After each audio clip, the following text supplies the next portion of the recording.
the binary. This is Get Informed with Wajeeh. I'm Wajeeh Lion. Thank you for tuning in. Interesting day. It is, indeed. Oh, I forgot this is flavored water.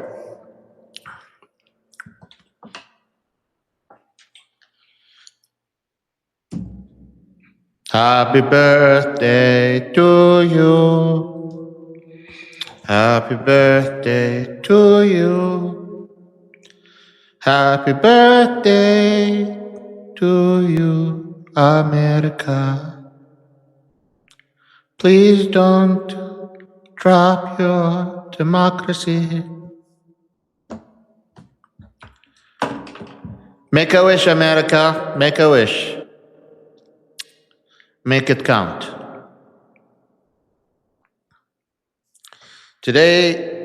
Yesterday, we had the first day of the funeral for Ali Khamenei, and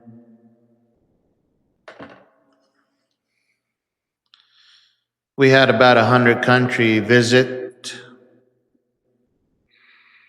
Marco Rubio acted like a child and said whoever goes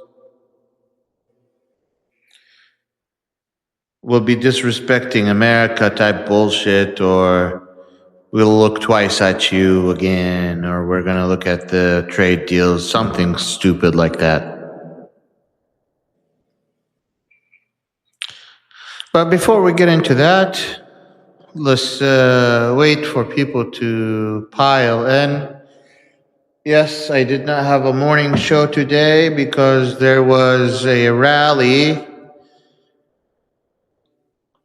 for the 50 people that have died under ICE custody. We held a funeral for them in front of the Department of Justice. Took a 2-mile march. And then during the march, they had you can tell when the march is done by white people versus when the march is done with all due respect. I loved it. I had a lot of fun time. But the reason I think it's done by white people is because it was all music. They were all like singing, like they were beautiful songs. Some of the songs like brought me to tears. But like, yeah, I don't think like when I was doing any protests or planning any protests, we had any type of singing. But it was nice. It was nice. It was meant to be respectful for the people that have died, and I get why they chose, to sing powerful songs that were designed specifically for this rally.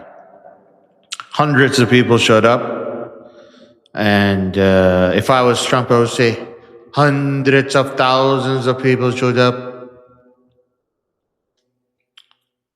Hundreds of thousands. We have gathered more people than any people in the world. More than Martin Luther King. Yes, we have gathered more people than Trump inauguration.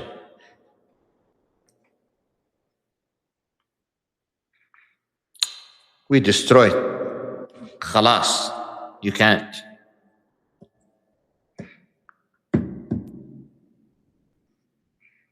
I know everyone is probably a little tired and just getting in and catching up. I'm just being a little silly. But there was a couple that recognized me, but they didn't recognize me until we started talking. And he's like, "What's your name?" I'm like, "Wajeeh." "Oh, Malcolm Nance." I'm like, I'm like, yeah, but like I was literally wearing this T-shirt, and I thought like they would recognize the T-shirt, but I guess no one looks at the T-shirt. But no, no one recognized me, which is nice. I'm glad that no one recognized me because I'm not going there to be recognized. Um, but he goes, if you had your fez hat, I definitely would have recognized you. You didn't have your fez hat on. And I was like, oh, maybe I should have like a fez hat for the vlogging and I have a fez hat for going out. Because from now on, people won't recognize me unless I have a fez hat on. That people wouldn't know who Wajeeh is unless he has this on. If you take this out, Wajeeh is no longer Gaga. You put this on, Wajeeh becomes Lady Gaga. Immediately famous.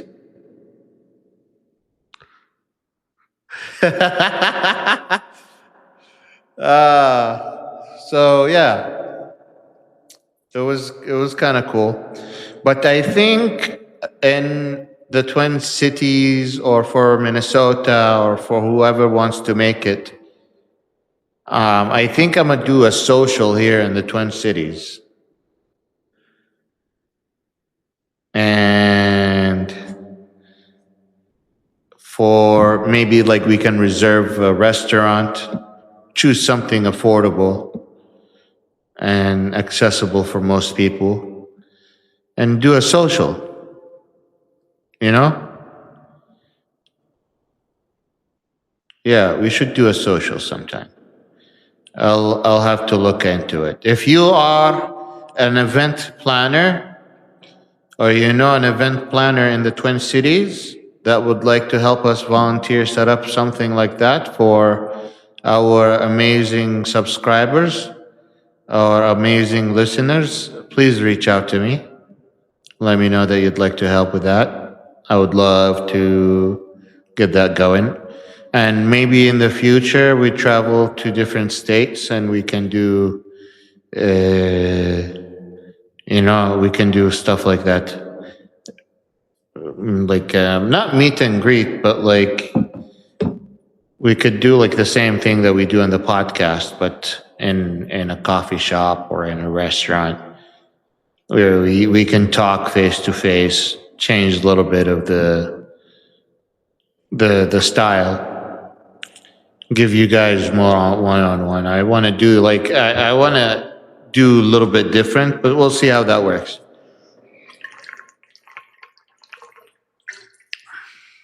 Philadelphia, you guys, Philadelphia, that's the state. Is that the same thing as Philly?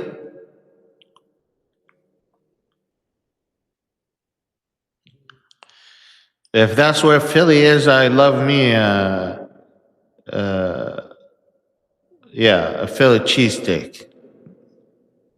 I'm gonna go there for a Philly cheesesteak. It's gonna be bad for my health, though. I just need to take. I. You can't let me buy more than one. Okay, let's get into it. You know, I am definitely thinking about coming to Canada. The situation is this August I'm legally allowed to apply for my U.S. citizenship. So I'm gonna have to do some sort of fundraiser, or I'm going to have to do some sort of fundraiser, ask people to see if they could help support me because apparently the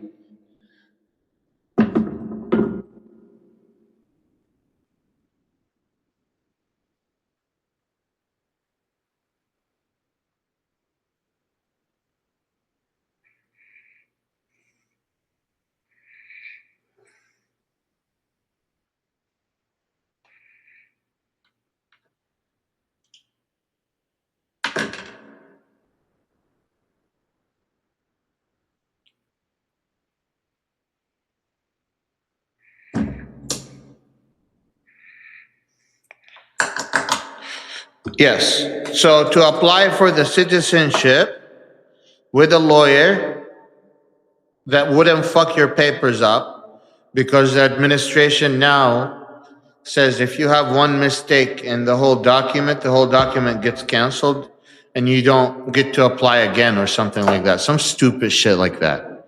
So if you need to do this US citizenship application, which I need to, and you're a political asylee and you have a green card in the US and you can't go anywhere else, then you need to go through a lawyer that can double, triple, quadruple check the documents, make sure that there is not a single mistake on there, and that's about $5,760.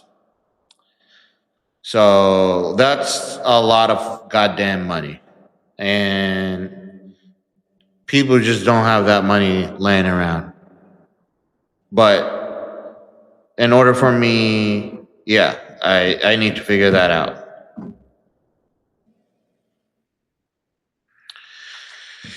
You know, I applied to change my legal name from Abdurrahman Adnan Muhammad Ahmed Yassin Khiyari to Wajeeh Lion maybe a year, two ago, and I'm still waiting for approval.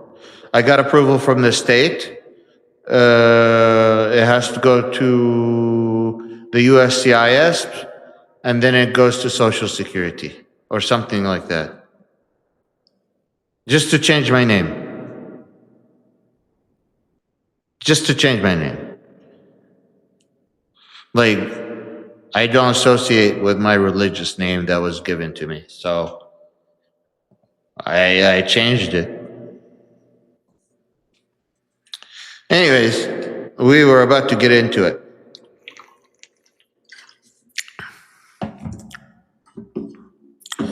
So if you didn't hear me from the beginning when I was first talking, I was talking about the funeral of Ali Khamenei, where 100+ countries have come to Iran to pay respect. But let me tell you, there was a lot of drama happening without anyone talking. And if you know what you're looking at, you know what's happening. You're like, Wajeeh, what the fuck are you talking about? Let me show you, my friend, let me show you. You have no idea what's happening, do you? So I have to pull up my Substack because I posted these things. When you post them, it comes out and it's nice.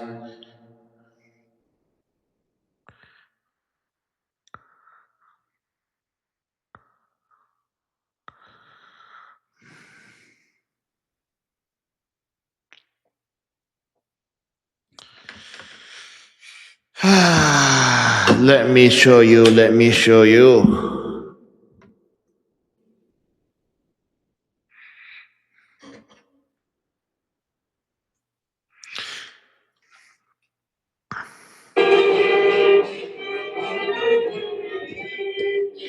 Now, this is the Saudi delegation at the Ali Khamenei's funeral.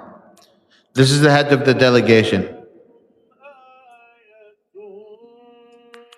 Look at his facial reaction, because let me give you guys context.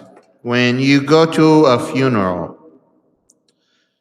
an Islamic funeral, usually there is a reciter, a Quran reciter. That's usually a sheikh that has the Quran memorized and has achieved several levels of enunciation, where they sit down in front of a sheikh that is taught by a sheikh, that was taught by a sheikh, that was taught by an imam, but that was taught by another imam, that was taught by another imam, that was taught by another imam. directly would they have a direct lineage of teaching all the way to Prophet Muhammad.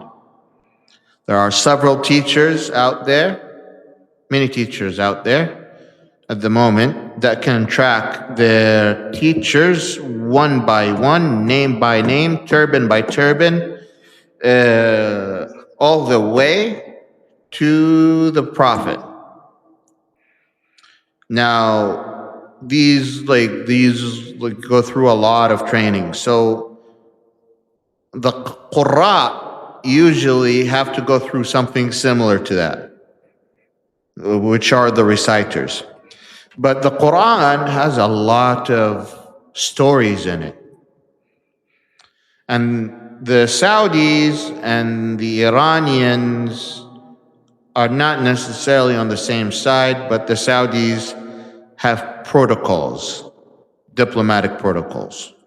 When they have a relationship with any country and their leadership dies, they have to send a delegation to pay their respect. If you notice, this is now the Saudi Minister of Foreign Relations. This is not the biggest official in the government. They sent certain people to pay respect alone. Now, every time someone stands up in front of the grave, the reciter has to read a couple verses from the Quran. So after he reads verses from the Quran, usually people pray and then they leave. Well, usually they just recite Ayat al-Fatiha, and then Al-Fatiha is the first chapter in the Quran, which is the first chapter that you recite in every prayer as well. And it's considered something that people also read after some people die. There are other verses that are very famous to be used during funerals, but this reciter was doing something interesting. He was reading verses from the Quran related to their current situation between each country. For example, the Qari is about to recite a couple verses from a chapter, and that verse is talking about a holy fight that happened between the Prophet and his companions, and they were a small army versus way bigger army that was coming to attack them from Quraysh, I think, Mecca at the time. So it's like the story is very much like David versus Goliath almost, where a small group of people were, with the help of God and with the help of angels and with the help of wisdom and wittiness, they were able to defeat this large army. Well, guess what verses are being recited? These exact verses. Almost saying something like, we are the small army and you guys are the big army. We're the good guys and you're the bad guys. Look at the facial reaction from the delegation as he hears the Quran recitation of these couple verses, as he realized what he's doing, was happening.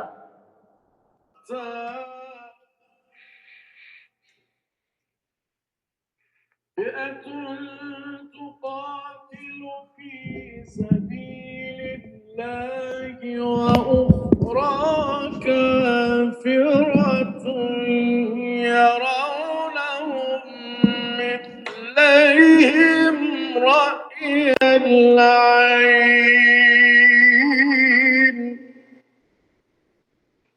والله يؤيد بنصره من يشاء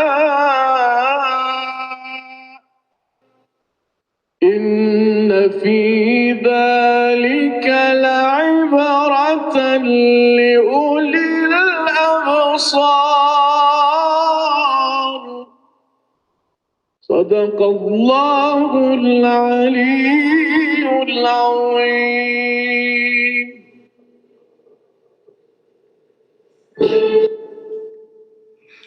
This video in particular, in the Arabian Peninsula and in the Arab and Muslim world, has caused a lot of drama. Well, reciting the Quran has to be sung by the Prophet. The Prophet said, if you don't sing the Quran, you're not reciting the Quran.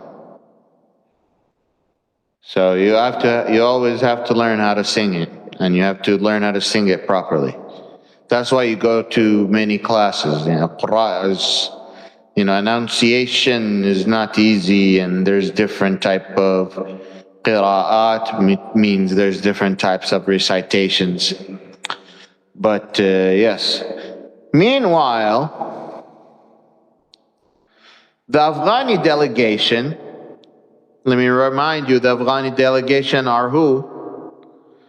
The Afghani delegation are the Taliban. They attended the farewell ceremony for Ayatollah Khomeini, where the Quran reciter read verses of the conquest for them, recognizing the Taliban's victory over the United States. They're literally making statements without having to do any statements, which is the most Middle Eastern thing you could ever do.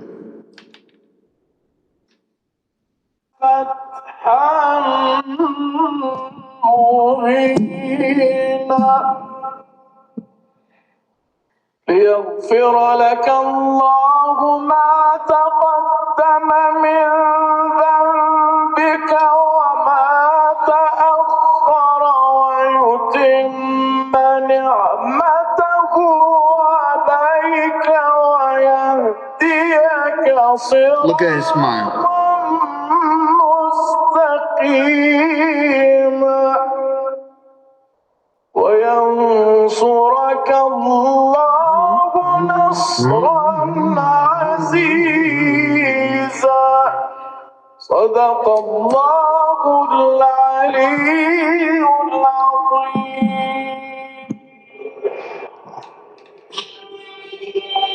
And now they're making the prayer that I was telling you about.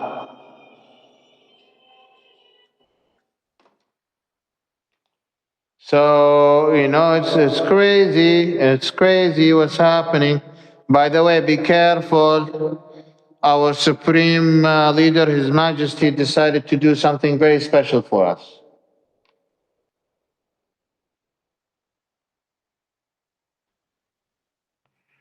Yeah. I don't know what to make of that. I think even the machine that takes your heart rate doesn't do these lines. They do better lines than that. But he's our Majesty, our Supreme Leader. We have to respect his signature. I don't know. Wasn't that signature supposed to be some pubes?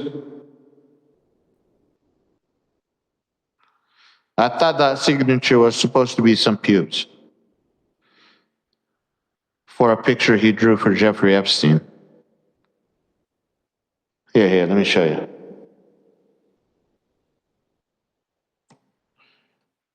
You already know it, you just probably forgot about it.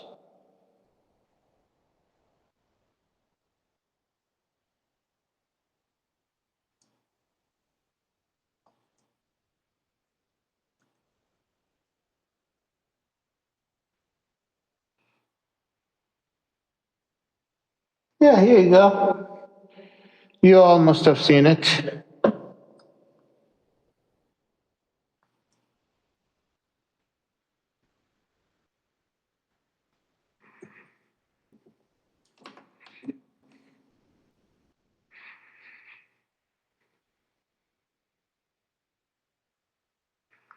They missed the presidential seal on that one.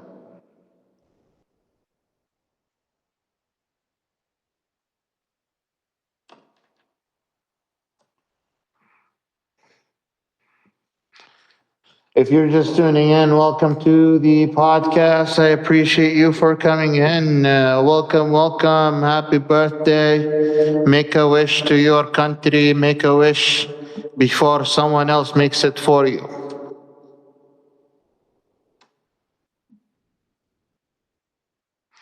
Yeah, I read someone was saying today he's going to be using $50 bills from now on.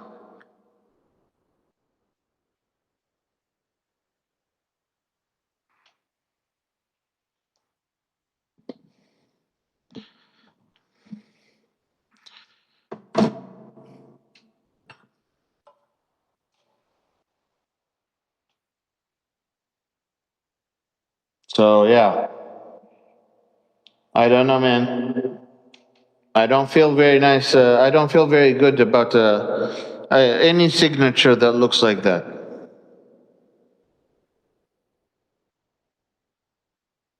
Apparently, so far, it's been told just on the $100 bills. Thankfully, thankfully. Hopefully, nothing else. Now he's on our passport. And now, if you a question, you guys, when you used to get passports, did it used to come in a fancy box? Or is this something new? I've never gotten an American passport.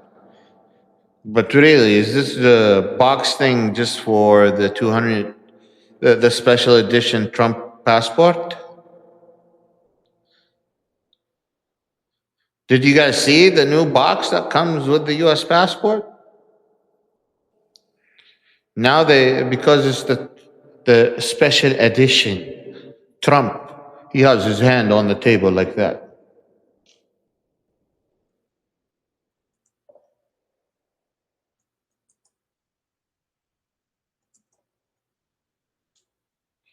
I have to keep showing you this stuff.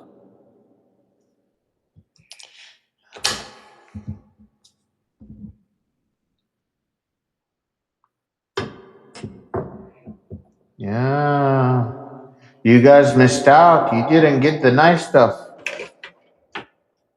Yeah. And let me clean this for you.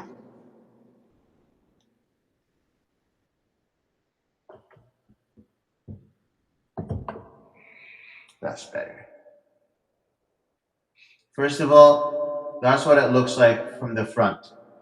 They have this is what it, like, who the fuck puts the American flag on the bottom?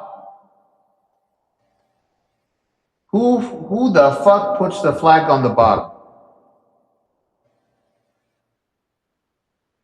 Aren't you supposed to put the flag up here? Since when do we put flags at the bottom? Even when we take it halfway down.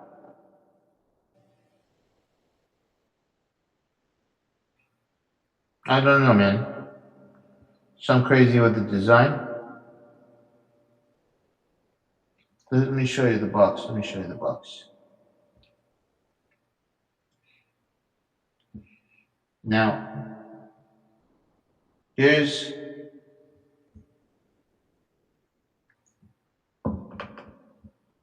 here's the. Have you ever seen him do that?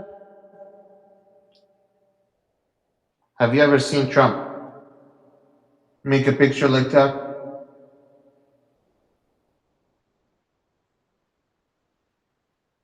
His hands are not even bruised.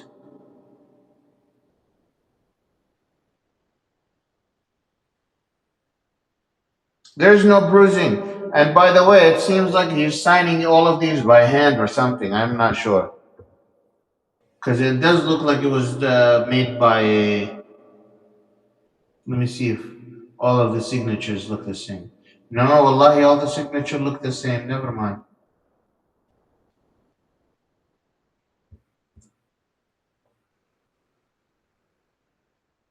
Here you go.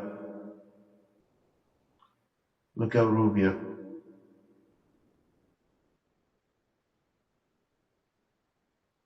Look. No, this is AI. There's an actual video of it.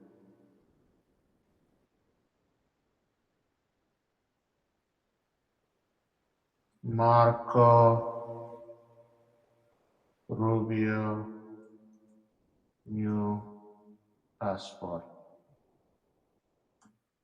I swear I was looking at it last night.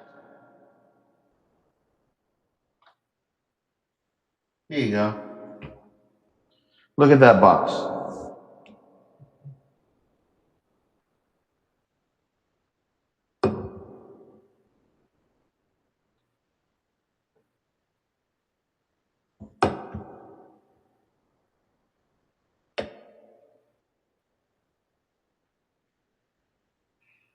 You guys missed out.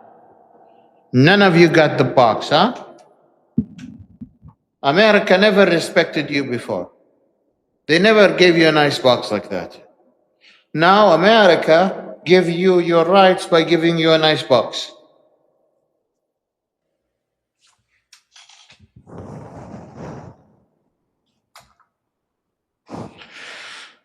Well, they so far haven't said anything. They said if you're applying for a new passport, that's what you get, I guess.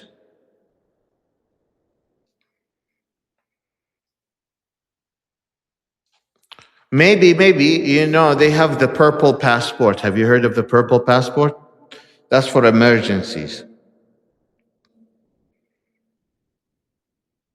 But you have to be out of the country, that's right. There's an American purple passport. They only issue it when there's an emergency, when you're outside the country. You lost your passport, they're trying to, take you out of a danger zone and they need to make a passport for you so there's no human trafficking. The reason passports are, anytime you go from one place to another, according to international law, from one state to another state, it's called trafficking. It's called trafficking. That's not my calling. So they have to have documents that this person has a passport. And the emergency passport for the Americans, color is purple. It's only valid for a few months to a year, nothing more than a year. So if you're outside of the US, tell them you lost the passport. If you don't want to get the 250. Ahlan, ahlan usahlan, Mama Ke. Welcome everyone. But yes, you always got your passport empty, huh? No box, no chocolate, no champagne. Now you get the passport. I need to wait then. Wait, how long does it take to you? Hold on. How long does it take to get the citizenship after you apply in the US?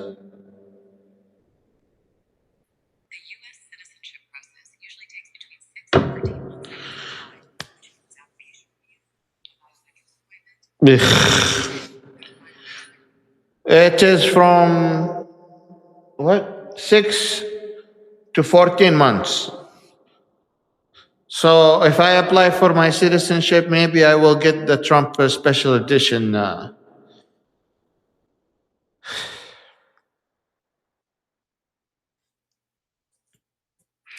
Believe it or not, when I got my political asylum, I got it in the year where the United States gave the least in its own history, 2018. September of 2018. That year, the Trump administration gave the lowest asylum in US history. Now I am applying for my citizenship. He's still in office. Wallahi, I love you, Trump. Leave me alone, okay? You are Habibi, you are Hayati, you are Umri, you are the strongest person in the world. You have beautiful hair, your eyes are amazing, you have beautiful fatigue. You have amazing taste. I love the gold as well. Khalas. We all love you. We all love you. Can we move on? No? Please? I will buy you chocolate. Kentucky Fried Chicken. McDonald's. What do you want? Coke? I know you don't drink alcohol.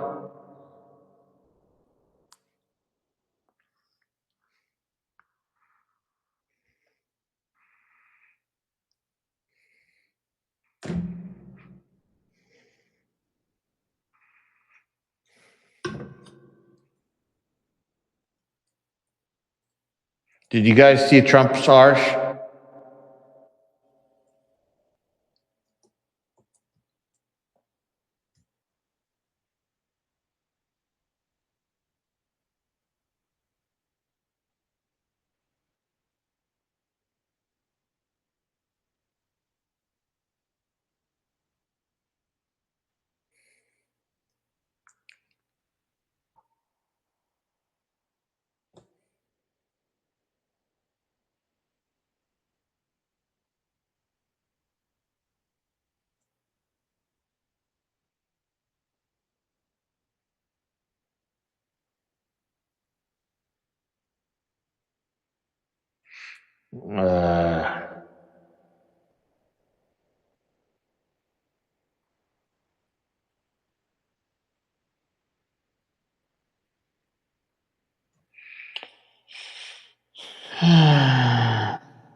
This is two.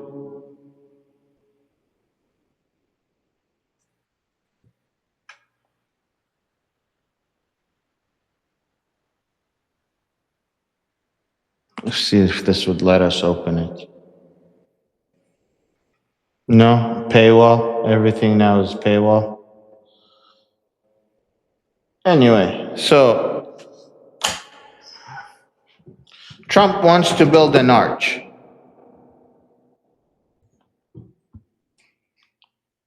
He wants to build something like this. He says he wants it looking like that. I hope you guys can see clearly.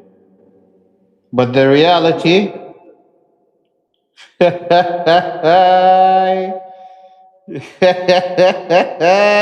have no idea. This is the reality. It's made out of paper box.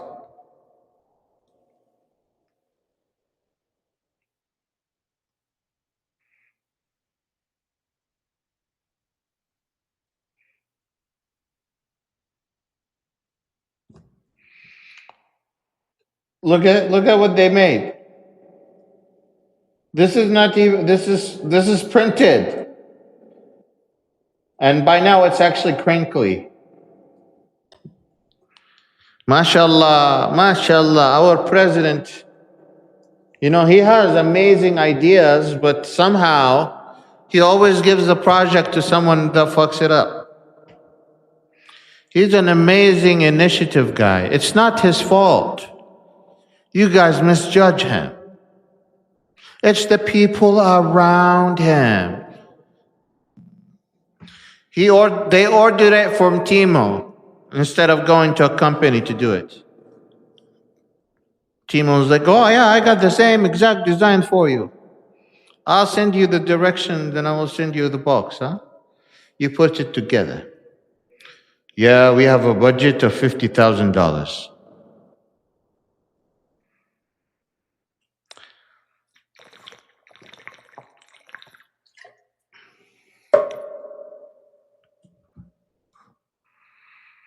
The Timo Arch.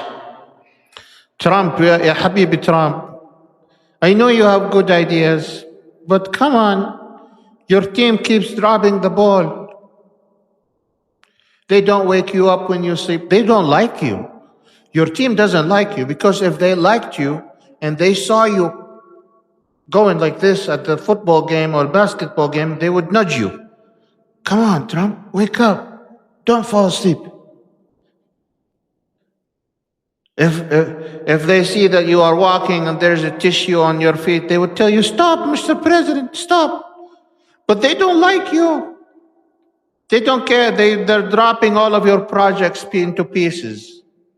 You need to change the people around you, Mr. President.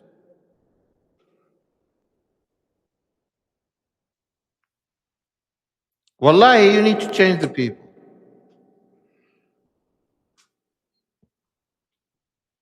I mean, what are you benefiting? I know your family is benefiting, but really, what else are you benefiting? You lost the popular support. Khalas.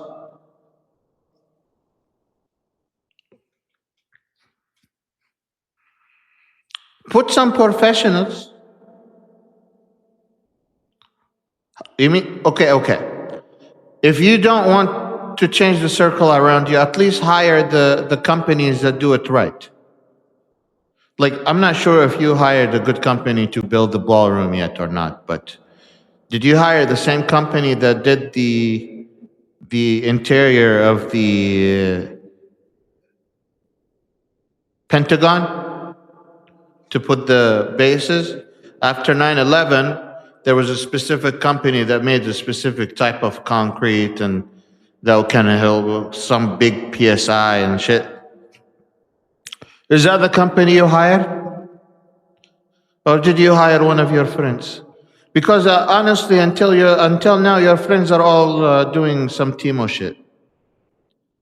Even maybe if you want to hire the Swiss. If you don't want to hire Americans, I mean, or hire, the people that work here, hire professionals. Bring them from overseas like the Saudis.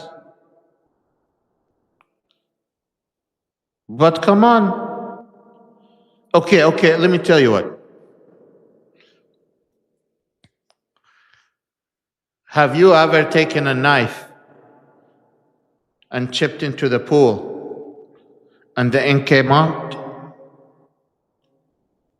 Or is it usually there is a bubble that the water got under somehow and loosened the paint because they didn't do good insulation?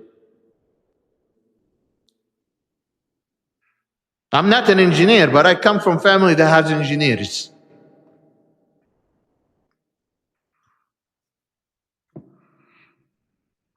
There's simple stuff. You can't take a knife and cut the paint. There's no way to cut the paint with a knife. What knife is that? If there's a knife like that, I need to buy it. Please put it in the purchase list. That's some good knife to have at home. If it cut through the paint in the swimming pool, what else can it cut through?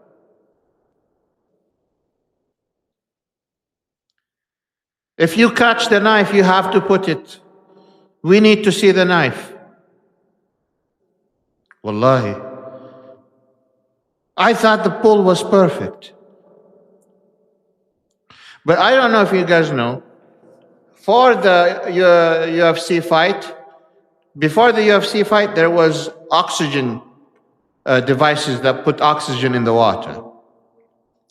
For some stupid reason or another, before the game, they decided to take those devices that push oxygen into the water. And when you don't have oxygen moving, when you don't have moving water or fresh water adding to this moving water, usually algae comes in because there's no oxygen. Not enough oxygen. Okay, so algae grows.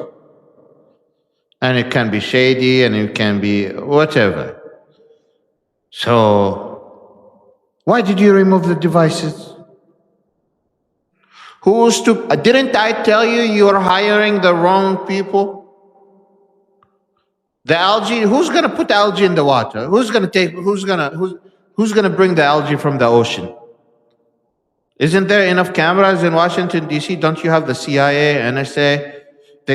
Can they track if someone is bringing algae from the ocean, bringing it into the pool to the pool? You have the drones, you have everything. You are the strongest. How can't you? You have a U.S. Olympic guy just wanted to see the water. Poor guy, he all his life he's playing with water. He saw water, he wants to put his hand in water. Yeah, this is a common thing someone that plays with water does. Anyone that likes water, as soon as they see water, they put their hands in the water. It's a child thing to do. It's disgusting as fuck because the pool is not always clean. But that's the most human thing to do. You see water, you put your hand in the water. But subhanallah, I never knew that your hands are enough to destroy the pool.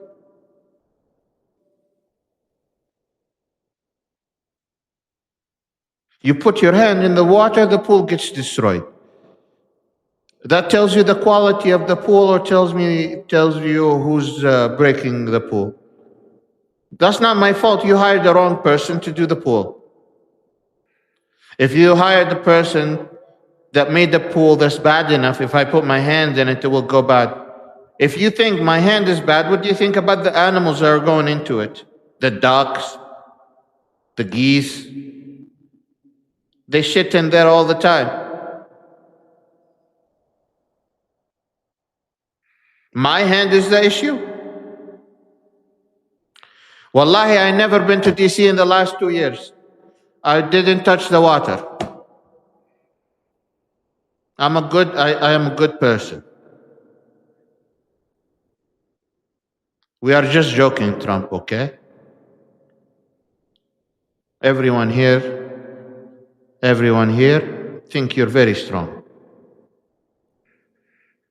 Even the news media now call you strong man. Just like MBS.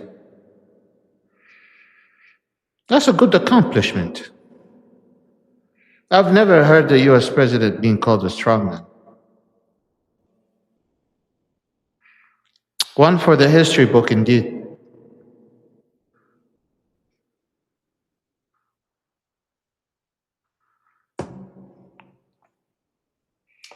The latest news, Habibi, the latest news.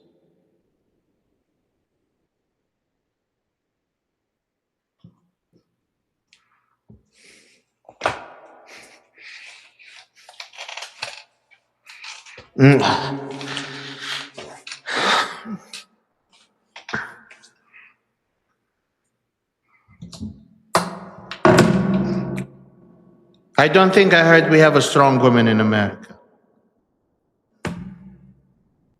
We have powerful women in America. But strong? No strong. Now what are they called? Those guys that don't like women. They're gonna think I'm with them, I'm on their side.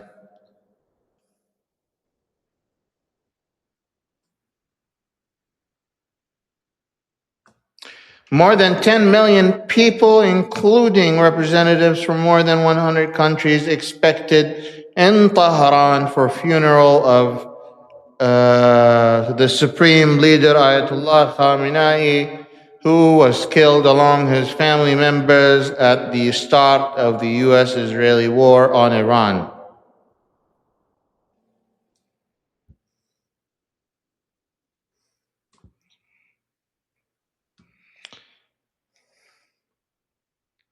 Israel has attacked multiple sites in southern Lebanon, claiming to target Hezbollah.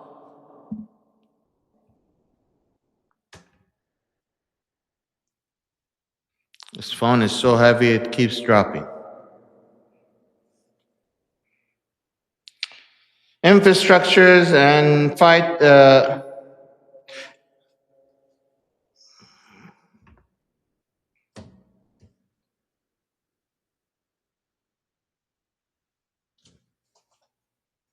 Infrastructures and fighters, despite agreeing with Lebanon last month to a framework agreement to end the conflict in the country. Yeah, so I thought there was a ceasefire in Lebanon.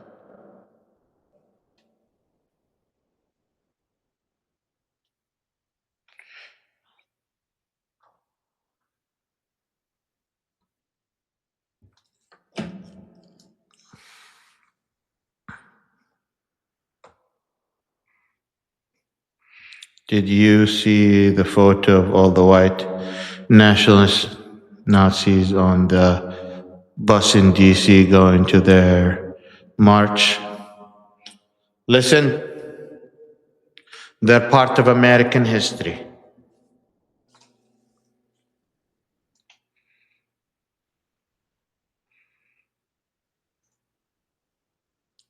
Can you deny that? The question says, did you see the photos of the white nationalist Nazis on the bus in DC going to their march with what? With that young black girl. Oh my God. What young black girl? Regardless of which young black girl. It's part of American history.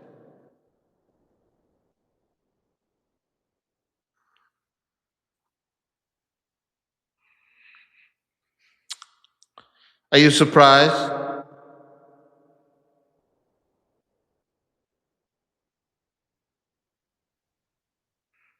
I'm not saying this to shame the United States, but the United States has a lot of things to be shameful about. And you know, being shameful about things that you have done wrong is not a bad thing.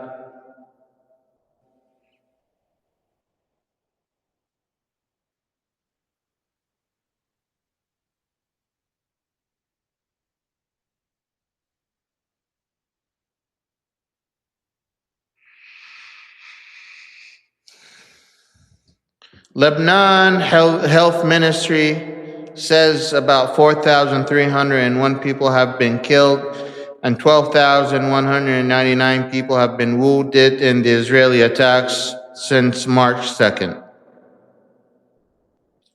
Today, we went in front of the Department of Justice to have a funeral for the 50 people that ICE has killed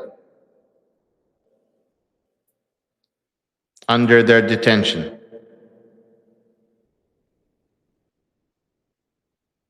And people there was thinking that was a lot.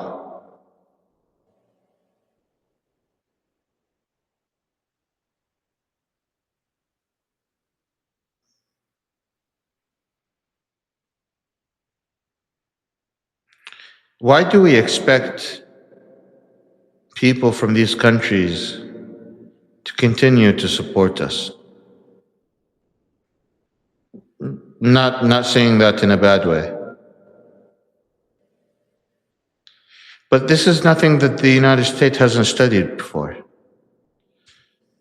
When I was in high school in the United States, the CIA came up with an equation, or the Pentagon. For every drone attack that happened in Afghanistan that killed a civilian, they generated 1.5 terrorists.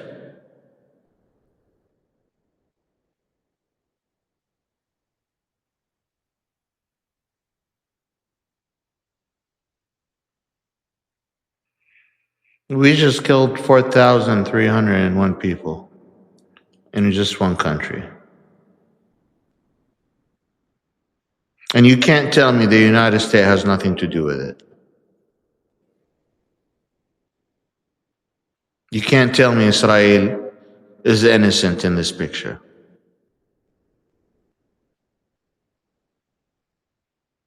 That was the equation back then. I didn't see an update,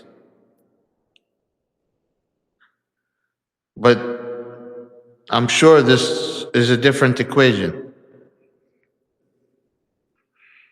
The only point I was trying to make by mentioning the 1 to 1.5 is that there is direct correlation between killing innocent people and converting them to extremists against the United States, turning their family members extremists against the United States.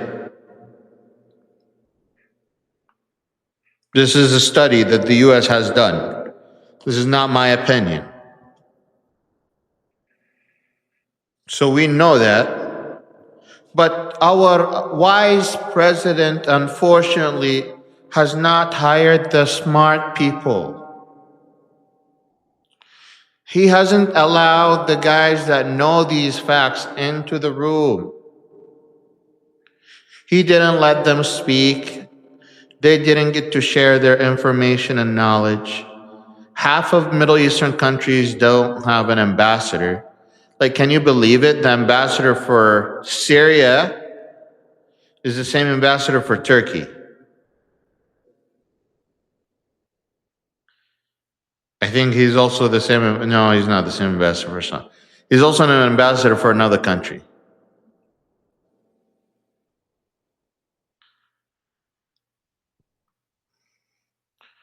We need our experts.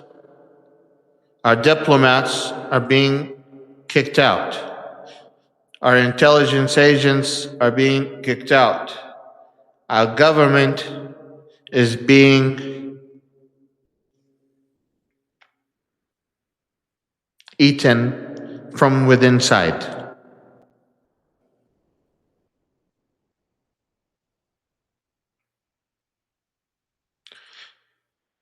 Literally, the government is cannibalizing itself. We're closing departments. We shut down the Department of Education. We shut down Doge hasn't left anything. They are supposed to save money, but in my opinion, they cost us way more than anything that they have saved.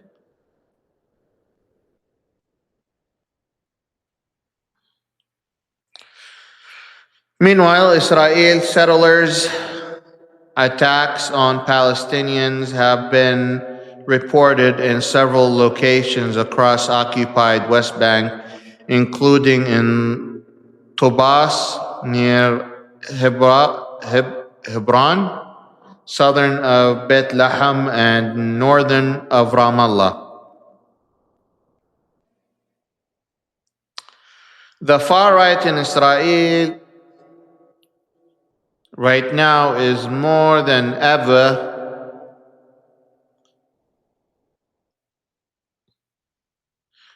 encouraged to attack Palestinians, kicking them. I'm not talking about Hamas.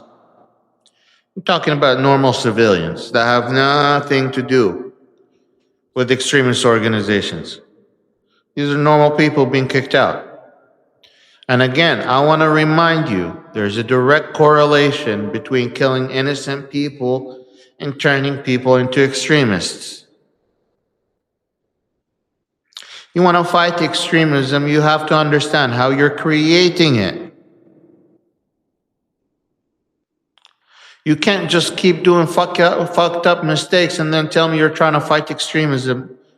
You're causing it. You're generating it. We're telling you that you're not doing the correct thing.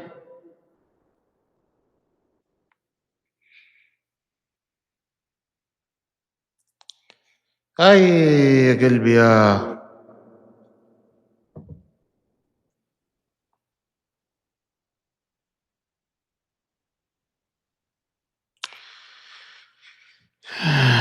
Iranian Foreign Minister.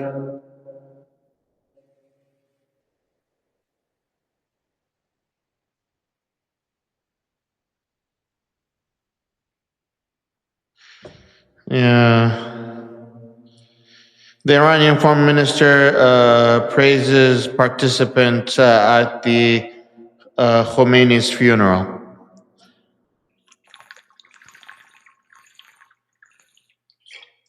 He said,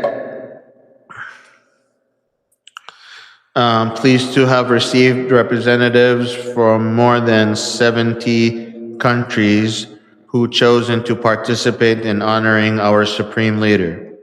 Abbas said on X that the historic commemoration was attended by friendly Arab nations and will remain an everlasting memory in the course of our shared relations.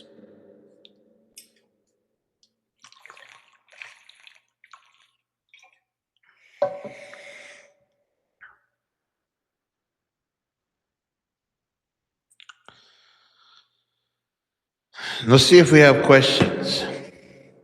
Actually, before that, I want to do something.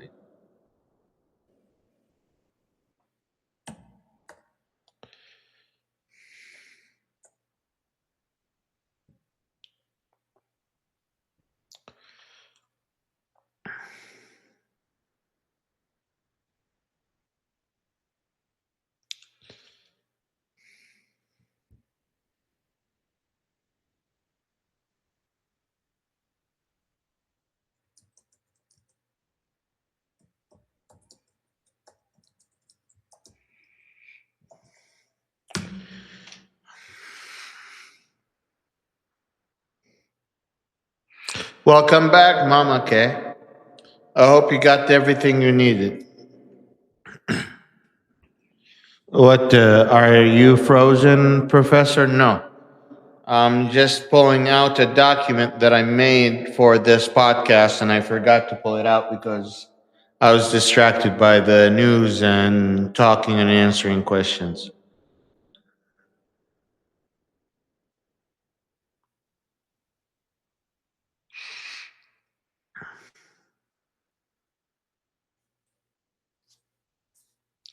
It's still loading. But don't feel bad, you're all good. Baik, bagus.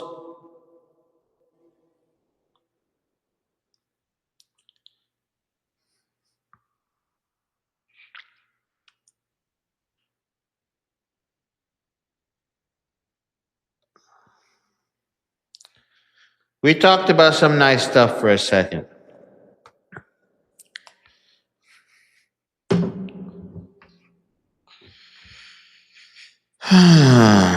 So, one thing I talked about at Malcolm Now's podcast today that I want to repeat is there's a book out there called the Bin Laden Papers. It's a book based on all of the documents that was declassified that we took directly from Osama bin Laden's compound when we went there to kill him. And those papers are direct communications between Bin Laden, Al Qaeda, and Taliban, and other terrorist organizations across the world.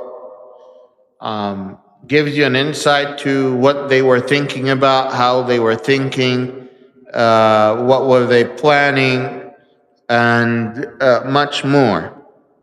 If you want an insight to the story of Osama bin Laden from Osama bin Laden eye viewpoint, I would recommend you to look up the book called The Bin Laden Papers. It's also available. The title is The Bin Laden Papers. And it's also available on as an audiobook. So if you don't feel like reading it, the narration for the audiobook is amazing.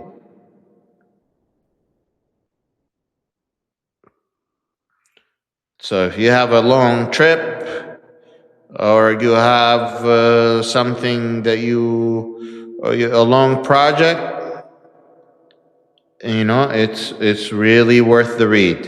It's worth the $6.99. You will come and thank me for it, because the things that you will learn from there are way more than things I can teach you. I was learning from it. That was one of the books I was learning from.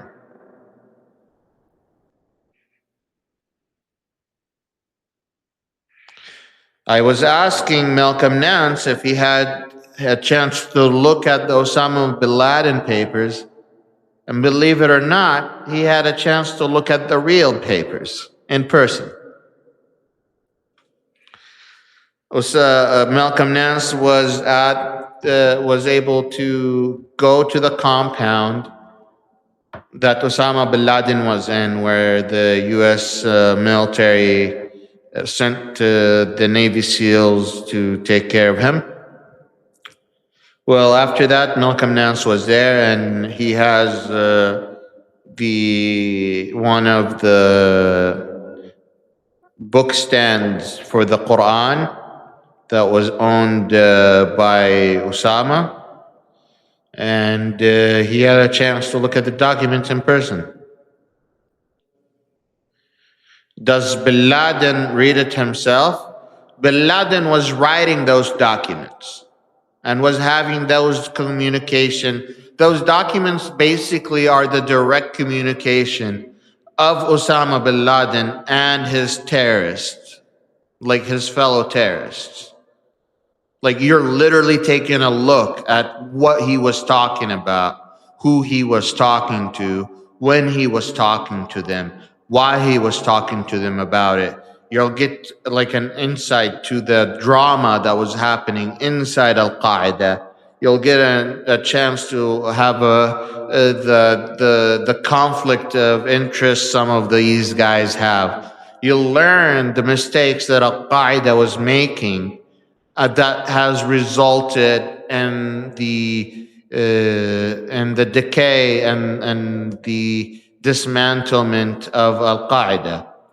So you will learn so much reading that book, and me summarizing it for you wouldn't do it justice. That's why I'm recommending it. I'm recommending it because it is direct translation of that writing, and the writer does an amazing job giving you context with the information that you're reading. Like, as they're going through the Bin Laden papers, the writer does a good job explaining why this is relevant to the situation, or explaining a little bit of the background, because it is directed to Western audience. So you will really enjoy that, knowing you guys.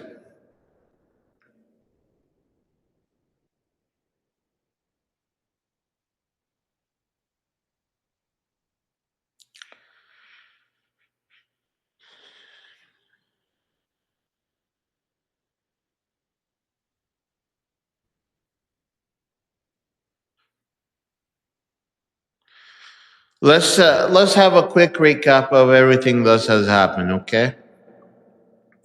On the morning of February 22nd, Allied forces launched nearly 900 precision targets in a single 12-hour window. That wasn't a warning, it was a structural dismantlement of the regime.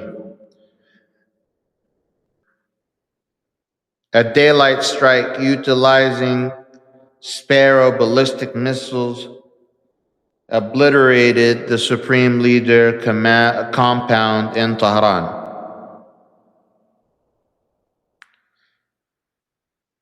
People were killed, included the Supreme Leader Ali Khamenei, his immediate family, and the absolute top tier of the Iranian military command. Iran fired back with thousands of drones and missiles at the US bases and embassies, global trade, through the Red Sea and the Strait of Hormuz slammed to a halt. At that point, the United States was hoping that they have decapitated the Iranian regime without assessing the Iranian capability of using the mosaic military strategy, where once you cut a head of the snake, you have two heads, and so on and so forth. The government is one of the most sophisticated, complicated governments on the planet, and the military is divided by each city, by each province, by each state, and they are, if you kill one of their leadership, the leadership moves on. They don't need much direction. They don't need much orders. Then they already know what to do next, which is exactly what happened. Inside Iran, total chaos broke out. Regime loyalists mourning in the streets while massive civilian crowds openly celebrated. That was the reality. Triggering a bloody crackdown by state security forces.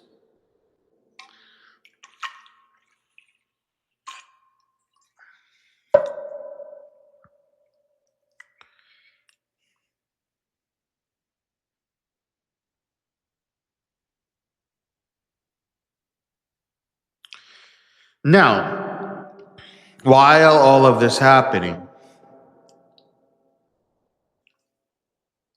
there's some questionable things happening in Iran that no one has been able to get us answers on. And these unknowns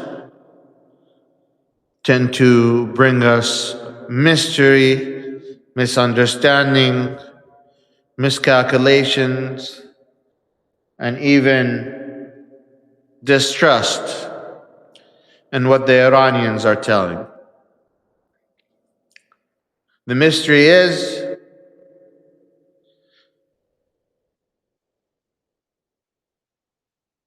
Iran is a theocracy, not a dictatorship. And the supreme leader, so far, is nowhere to be found.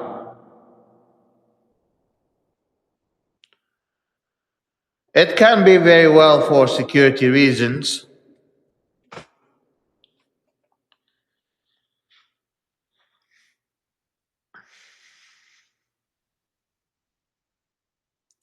But before we get there, let's talk about how that's happened.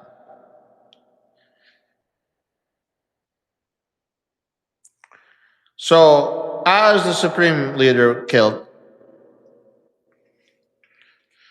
to prevent a total collapse, the IRGC forced the assembly of experts who were hiding on secure video feed to select Ali Khomeini, 56-year-old son, Mujtaba Khamenei, as the third supreme leader. I have to tell you something about this.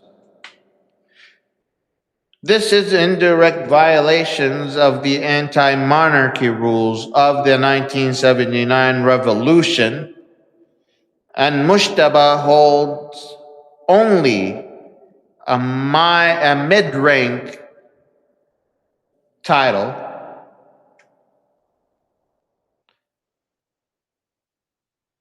lacking the required rank of Grand Ayatollah.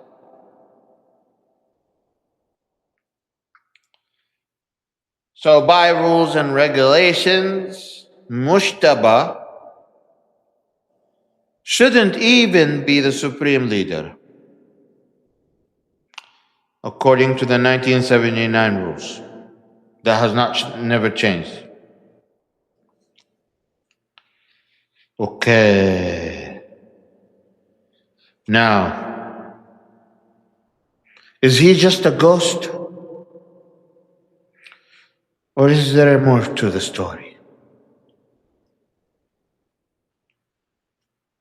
It has been roughly 100 days since the strike, and no one has seen Mushtaba in public.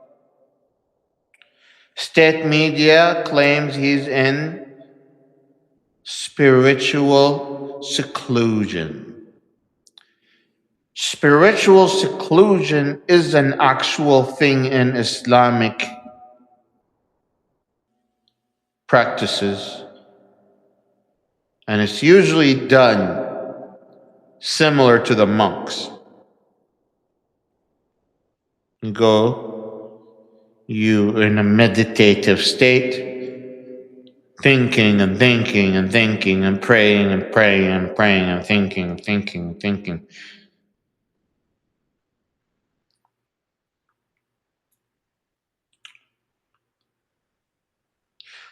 What they keep doing, though, is they're releasing written edits, but there is zero live visual proof that he's okay. Or there is no proof of video of him writing these letters or signing those letters off or saying, I approve this message, like you guys like to say in every election. Wajeeh Lion approves this message.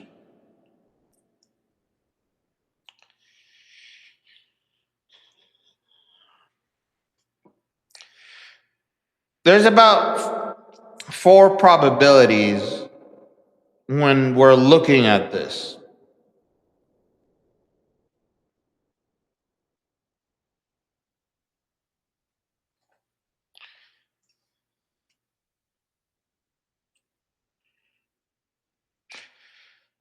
So some people says he's recovering. That's the first one. From major injuries, hiding from Israel assassins, but geniusly running things behind the scenes. That's scenario 1. Scenario 2, which comes with high probability, the military simply holding him hostage to use as a rubber stamp to legitimize their rule.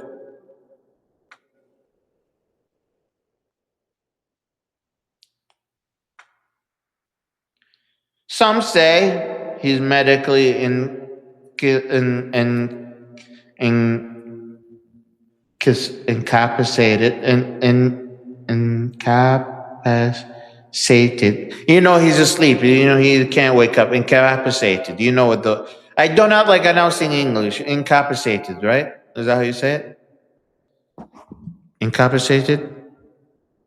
No? Okay. No, I can't see any. Okay, I'm good. So he was the third option is that he was severely hurt or brain damaged, and he's in induced coma or physically cannot run the government.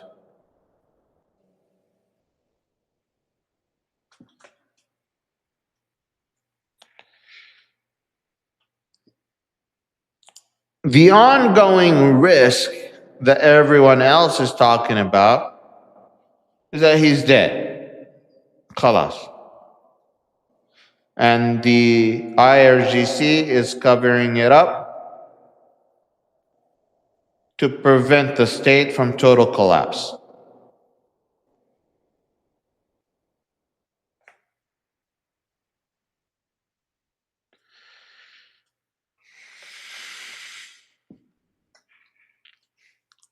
Now we have to take a look at the Major General Ahmad Vahidi. With Mushtaba missing, the IRGC has executed a quiet, soft coup. The man truly running the Iran right now is their new commander-in-chief, Ahmad Vahidi.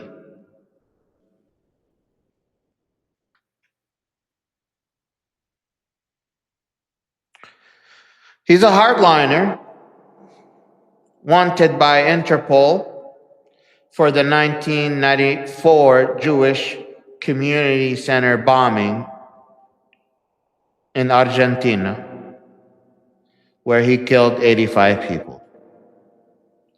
He is heavily sanctioned for nuclear proliferation and for violating, suppressing the Masha Amini protest.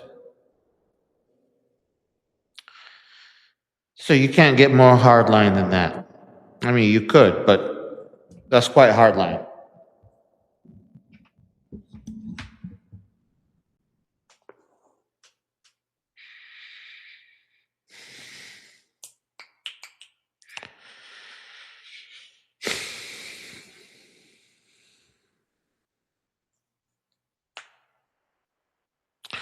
So Iran is no longer functioning theocracy.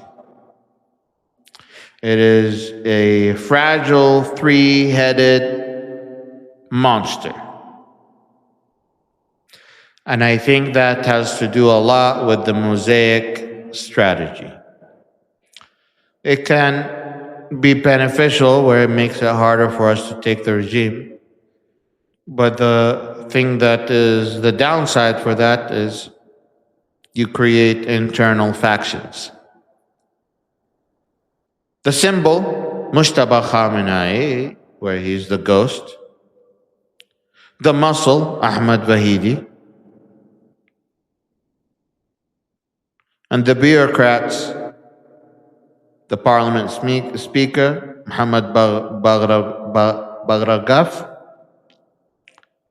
and the foreign minister, in my own opinion, with the Speaker of the House. What is the wild card here? Keep an eye on Iran's conventional military, the Artish. Their job is to defend Iran's broad border, not the regime, not the religious survival. If Vahidi pushes too hard, the Artesh might refuse supporters, might refuse to suppress civilians, which could spark a civil war. Let me repeat that. There is a part of the Iranian military, it's called Artesh. This Artesh was there before the IRGC. Their job is to protect the borders, to protect the regime.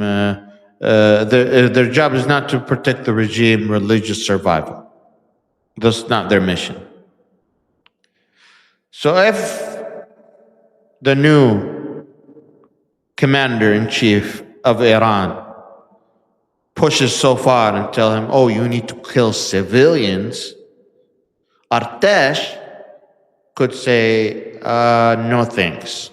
And because they could refuse that, that alone could cause a civil war between two military factions. If you like what you're hearing, destroy the heart button. It is America's holiday, and I need your support. There's 257 of you. You should retweet the space, restock the space, share it.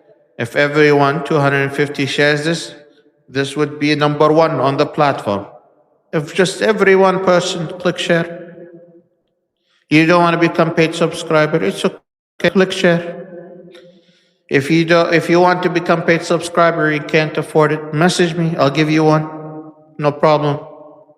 But if you want to support my type of work and this type of investigation and this type of classes and this type of education, then please consider becoming a paid subscriber. My subscription is only $5 a month or $30 a year. Or if you want to be a VIP, it's up to $1,000 a year.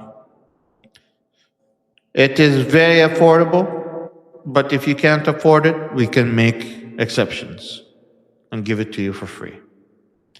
Don't feel like you have to explain yourself. You don't need to explain anything.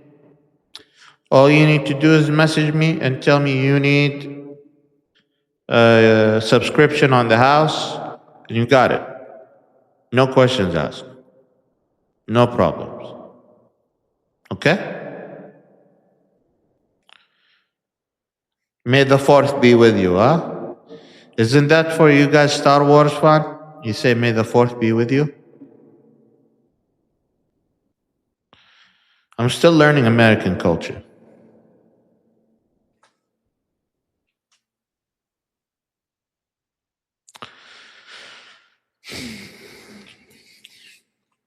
Let's get to, I have about 3 more segments and then we can get to the questions. If you have any questions, don't worry. You can ask them here and then I'll scroll up through them. There's a setting here where I can look only at the questions. But yes, the $300 billion ceasefire versus the private toll booth. The Islamabad MOU said to stop the bleeding. What they meant is a 60-day ceasefire was signed remotely on June 2026 by President Our Majesty Donald Trump, His Royal Highness, and with the Iranian President Masoud Pezeshkian.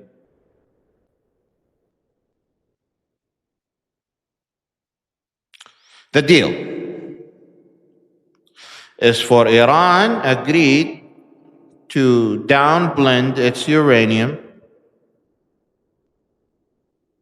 In exchange, the U.S. drops the naval blockade and unfreezes $300 billion of reconstruction funds. What do we mean by $300 billion? We still don't have the exact details. But the talk is about being the Gulf states and international countries having to fund that because Trump doesn't want to pay it.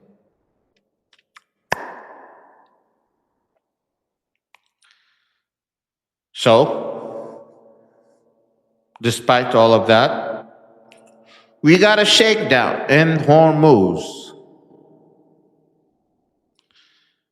What you mean there's a shakedown in Hormuz? Here's a massive catch, y'all.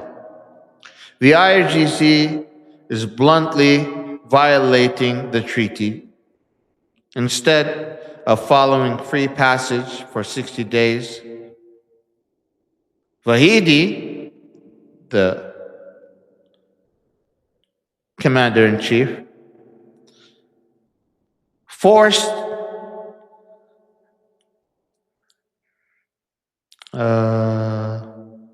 the Vahidi forces have set up an illegal mafia-style toll booth in the Strait of Hormuz, where they are forcing international cargo ships to pay protection money in Chinese yen or crypto coin, completely bypassing the US sanctions and generating untraceable dark money for the military.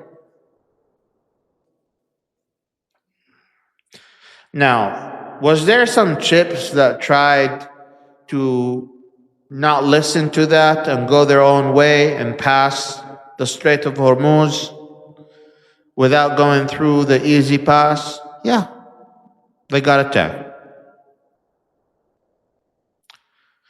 Anyone that grew balls to do so got their ass whipped right away.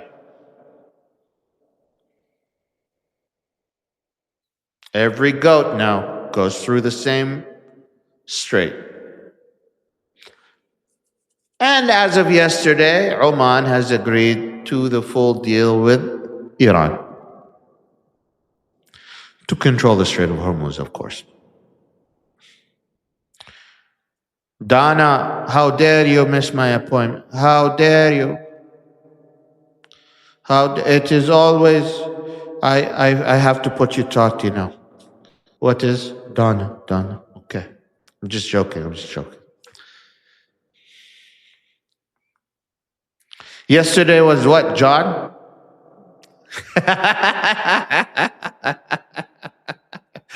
I'm just joking because you guys are saying you're late. I'm not the one saying late, so I'm just making fun of it.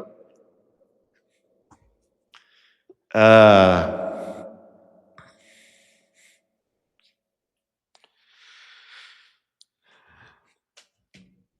whose military? The Iranian military might have a civil war between themselves, but it's kind of, I doubt it. But I'm just explaining why something like that might happen. Answering your question, Donna. Vahidi is playing a massive game of nuclear chicken. He is dragging the US to strike his ships.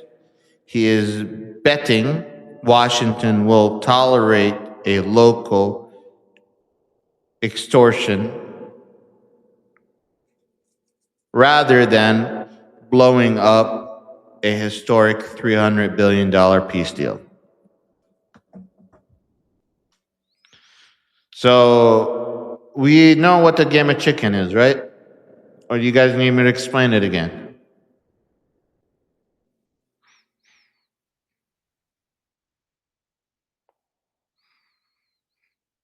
Okay.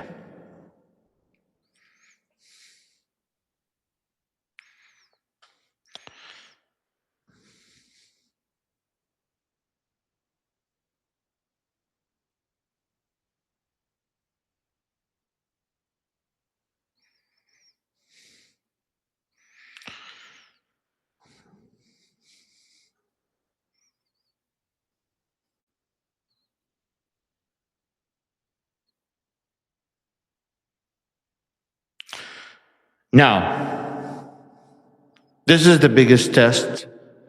I take a second to think of to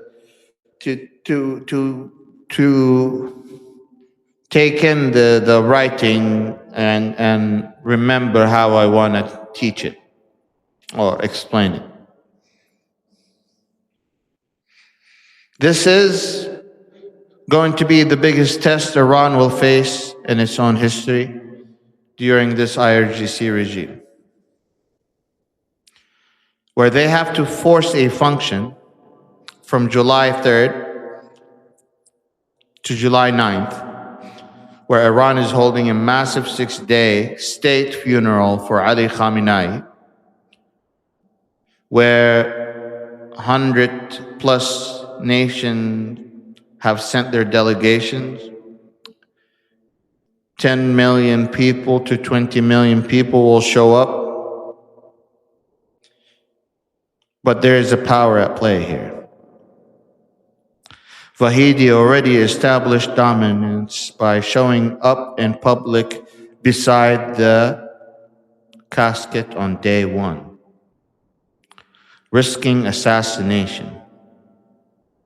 Meanwhile, Mujtaba, the supposed newly elected supreme leader, completely failed to show up to the opening of his own father's funeral.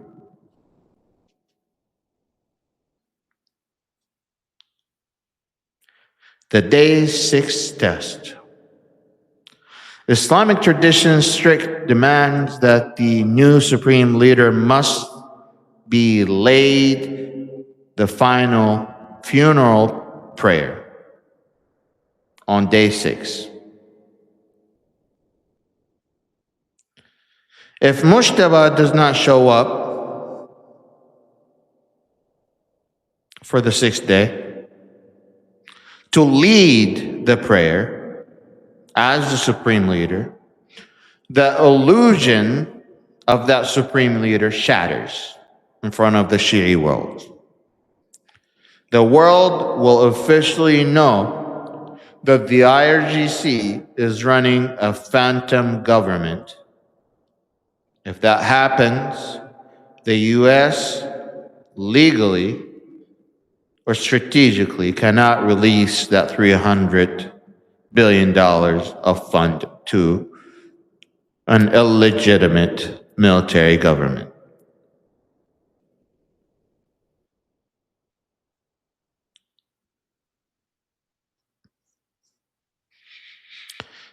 Yesterday, I attended several of Arabic spaces on Twitter where prominent members of the Gulf states were speaking in debate. There was a lot of drama happening. First of all,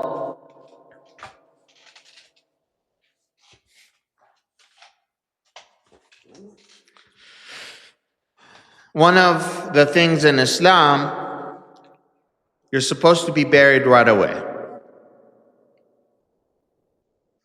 And if you're not buried away, Muslims in the Sunni world especially say that the earth has rejected you.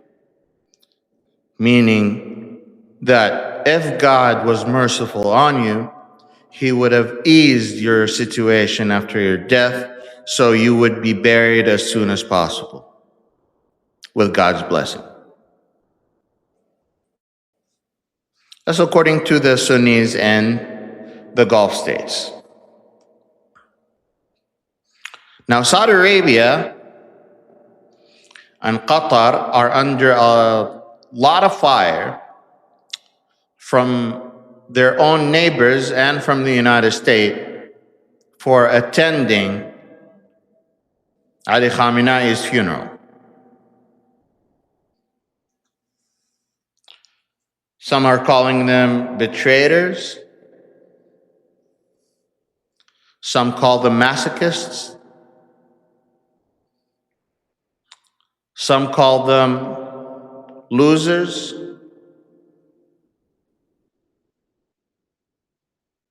But the Saudi government stance on this is that we have a protocol. We didn't send our highest governmental officials.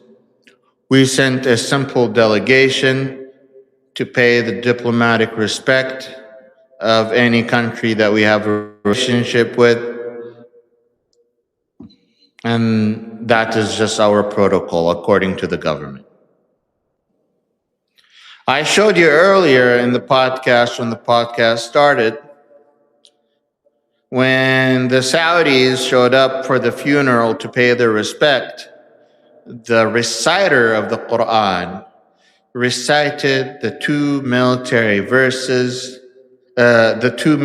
meetup verses that is similar to David versus Goliath, where Muhammad and his companions were at the Badr, Ghazwat Badr, the war of Badr, where Muslims were a minority, a small number of military, but with smart wittiness, knowledge, God's blessing, the angels that have come down, they have beaten that larger army. Now, as soon as the Saudi delegation shows up in front of the Khomeini's casket, the Qari reads that verse, indicating that Iran is the small army that is defeating this large, corrupt army around the world. When Taliban showed up, the new leadership of Afghanistan, they played a verse of the conquerors or conquests, where they are symbolizing that these Taliban were victorious against the Americans. Nothing was said publicly. It was only the recitations of the Quran. Only if you know, you will know. And if no one explains it to you, you would have never known. The drama is there. Saudi got a lot of heat even for that moment because Iran degraded them on the world stage in front of all of the Muslim world without saying a word. The issue here is the Muslim world is united against Israel. I'm not a practicing Muslim. This is not like the issue that I'm trying to get into, but the Muslim world is united against Israel and is united against what's happening in Gaza. And the Saudi government allowing Israel and the United States government to go all the way to Iran and attack the Iranians seems like a betrayal to the Muslim world for allowing Israelis to do whatever they want.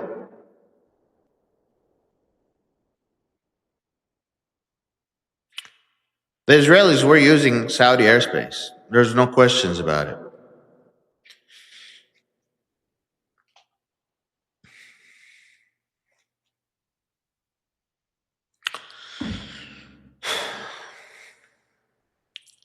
As we watch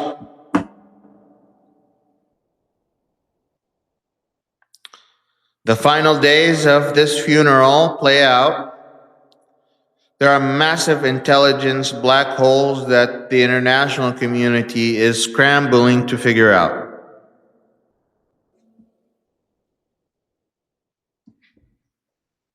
Will the Iranian state broadcaster use AI to project Mushtaba presence at the funeral? Or will they hire someone like that look like, not hire, well, you know what I mean, a double, a body double, which is very known in dictatorships.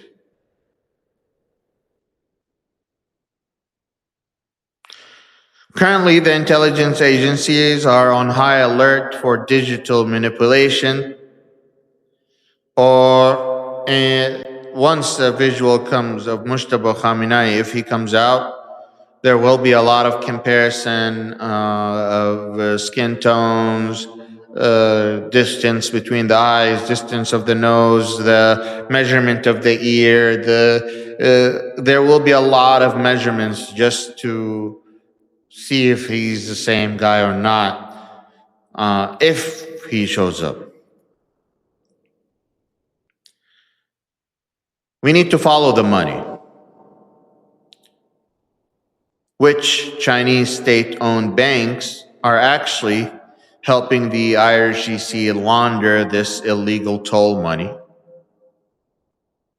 if the United States wants to follow that. And the phantom signature. Who are the US diplomats in Doha actually negotiating with in Iran? Is it a civilian president or a rogue military dictator holding a wounded clerk hostage in Iran?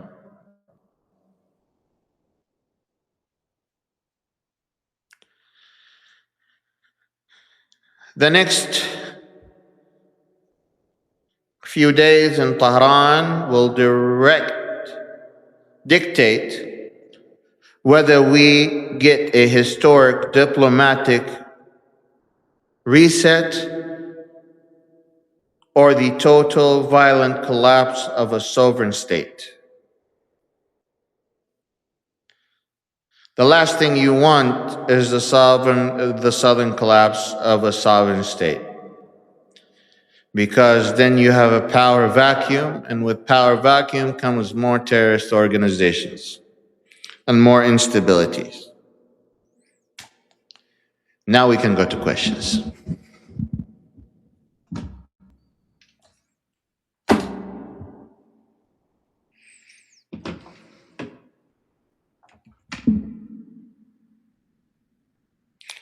Show only questions.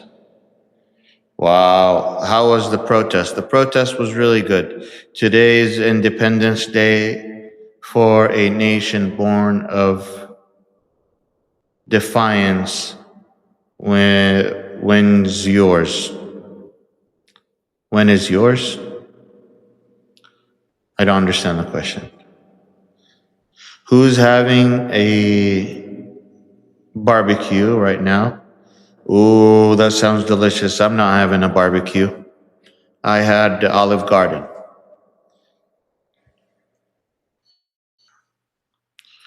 I like the singing. Can you translate?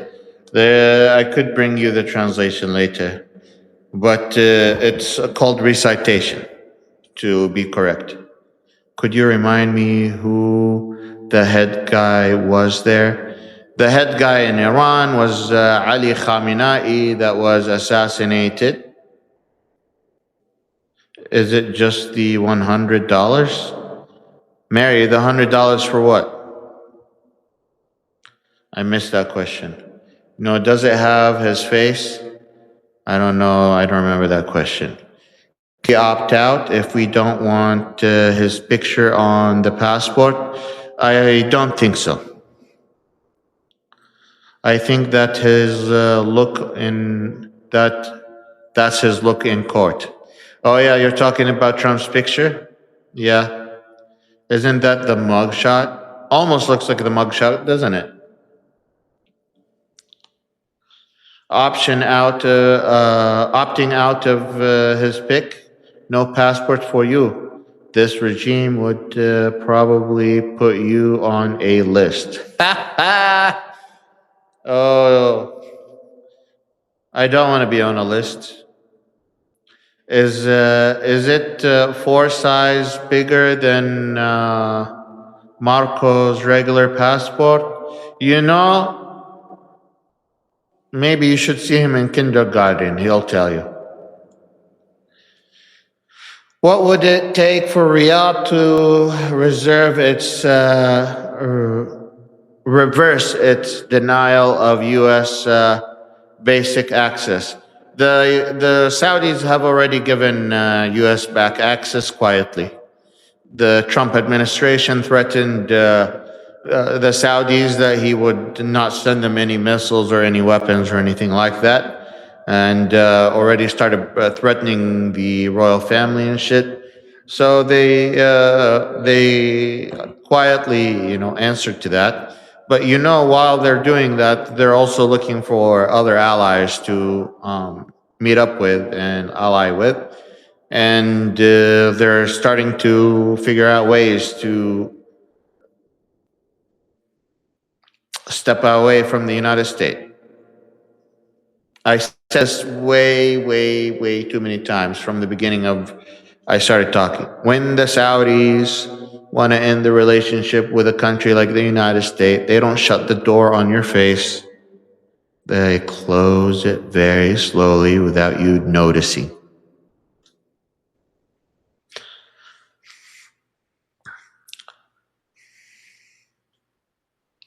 Diet Coke, how is he still alive? I'm telling you, he's not human. He's descended from God. Diet Coke, fast food, how is he still alive? He's a descended from God. God brought him down from heaven, blessed him. Bullet came to him and God chose him. God wanted him to be alive. What do you know? You know nothing. He's almost like a prophet. You didn't know JFK alive, Prince is alive. What is what's his name? Elvis alive. They're all alive somehow, and we have to focus. We have to focus on the class war, because all of this culture war is being funded by the 1%. If I'm being honest. Does anyone hear echo? I hope the echo is gone.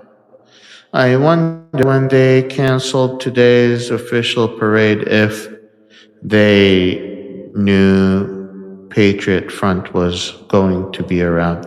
I have no idea. I don't think so. I don't think so. They would have kept it. Only the good die young. The only reason I don't think they would have canceled it because Trump's birthday and U.S. birthday. So Trump is not going to cancel his own birthday. Remember, he's going to have a crowd bigger than Malcolm X. Not Malcolm X, Martin Luther King. Yeah, what do you know? This is our strongest president. You should have some respect. Next time, ask your questions and think about it, huh? You trying to get me in trouble? I'm a good guy. I love America. America first.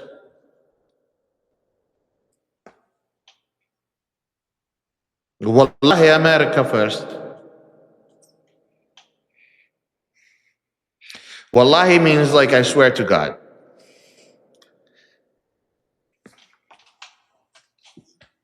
Only the good Diane clicks because of crinkling. Where do you have indoor skiing? I have no idea. Mark, you are kidding. Genius. Cut the pool line. Then it's like, was you really? I was talking earlier about the knife that cut through the pool, the reflecting pool. I said, if the knife is so good to cut through the pool, I need one. I need one so I could cut my food with it and my meat. I paid $500 one time for a knife because it cuts like butter. I'm trying to contact the knife maker to tell him that I needed to get it resharpened. He's not responding to me. Kind of disappointed because I'm supporting, a local, like a small creator. But I'm very grateful. But yeah, if the knife is so good it cuts through the pool, then we all need to have one. Who drives through the pool like that? Who does that? Why? I don't see the purpose of the way Trump. You know what is really scary is those speakers they have and the surveillance devices they have installed. You are being watched. This is the U.S. government. Do not play with the pool. It's almost like Hunger Games. The same style of voice. I hear it, I'm like, oh shit. They're about to make us have a tribute. And I'm not ready to do a tribute. I'm fat, I'm obese, I'm too smart for this, okay? I'm a white collar, I don't know how to do any blue collar. I support blue collar, but I don't know. If you tell me fix the plumbing, I don't know. So, what do you expect me to tribute? But the speakers, they need to take him down. Really. What's you're being watched? What's that? Like I know there's a camera. I can see the goddamn thing the whole day. I know you're watching me. You're being watched. Oh, you think we're stupid? No, they want to intimidate you.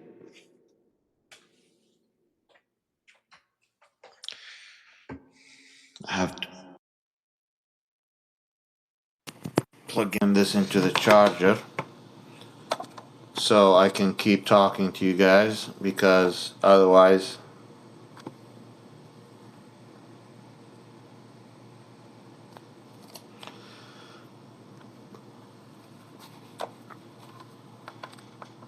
I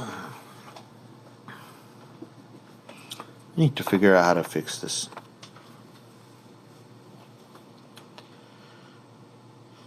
Okay.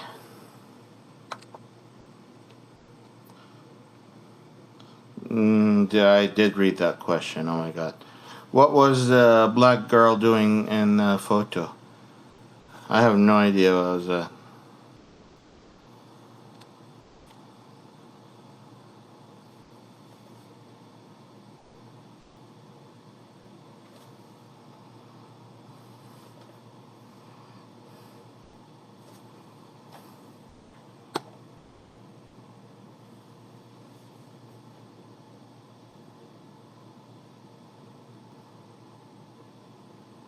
Hey Wajeeh, does Bin Laden read it himself? Oh yeah, I already did that.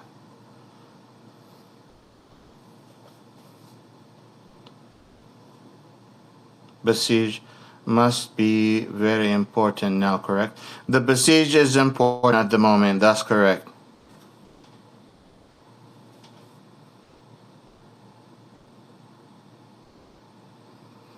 Couldn't someone else step in into the leadership if they want their head cut off by the Iranian government?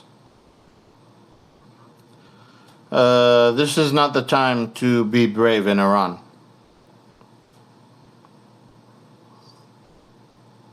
Especially if you don't want to fuck with the IRGC or this is some serious shit, okay? You don't want people fucking with any of that.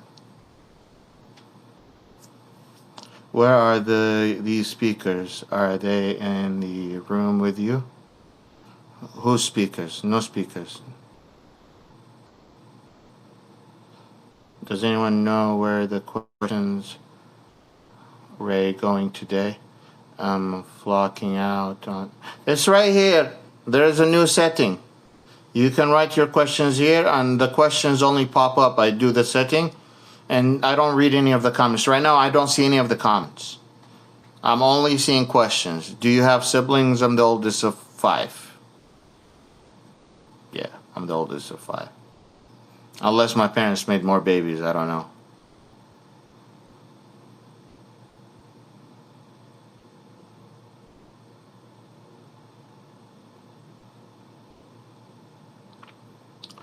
Yeah.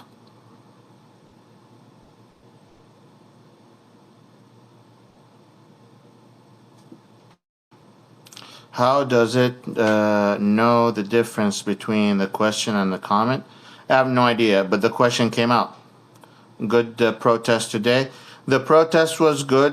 It was very peaceful. It was very low risk. Made it very easy for someone like me to go.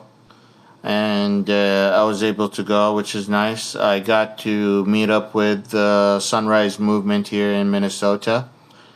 I had a couple who recognized me. So I'm thinking about doing a community gathering here in the Twin City. So if you're in the Twin City, I might do like I don't know how to do that actually. I have to figure out. I need to do like RSVP to see how many people would show up to an event. Or if you're an event planner and will help me out with setting up something like that in the Twin Cities and around the country, reach out to me. We'll figure something out. I don't know how to plan all that shit. So, and I'm not familiar with the Twin Cities. I consider myself new. So should we put question mark on the end of literally every new to cause just the questions if you want me to question, but at the end of the episode I usually try to look for the questions, and they made a setting change where they can make it easier for me to skip all the comments, because when there's a lot of people commenting, it becomes really hard for us to read the questions. So I really appreciate this new feature actually. Here's a question. The last few years of the USA has not been ideal. Been not ideal, but America has come a long way. What are your ideas and goals for America next 100 years. Listen, the American generation is moving. The Americans are realizing that they might be losing something really important. We have just elected our first Gen Z to Congress. This is not to say that this is khalas, we have reached it. No, no, no, no, no, no. We have not reached anything. We are in a worst situation possible, and can face, can possibly lose our democracy, if I'm being realistic with you. But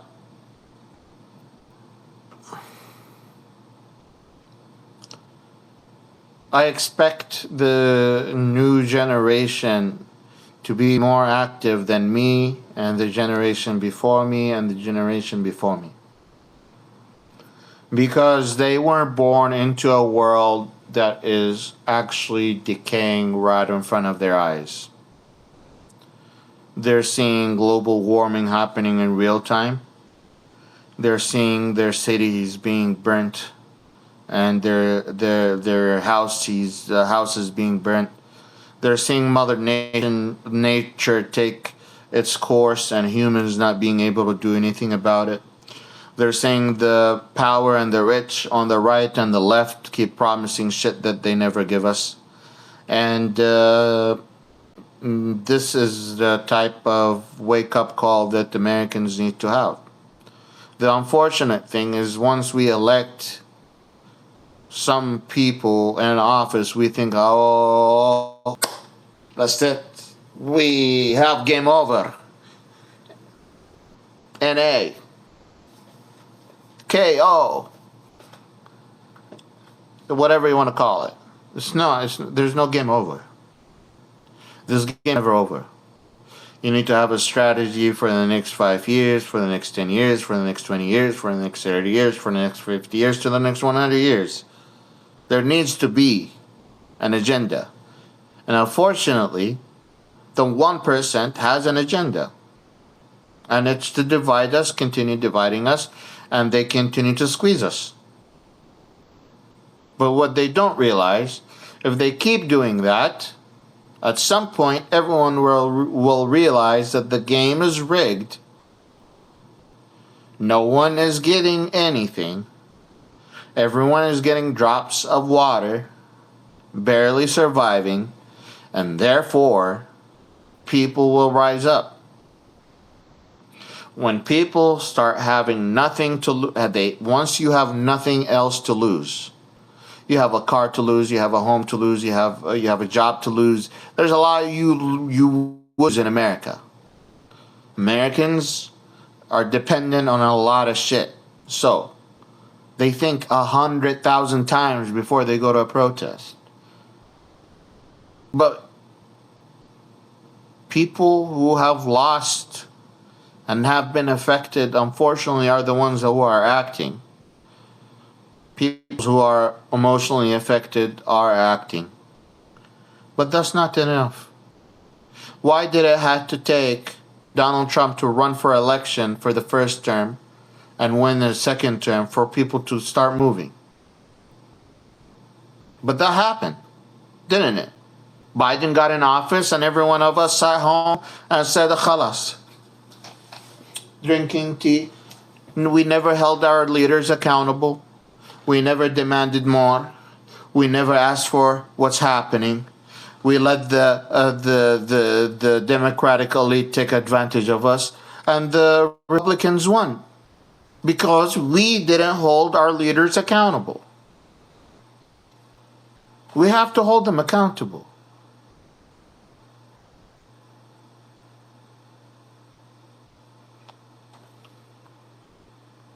Going back up here.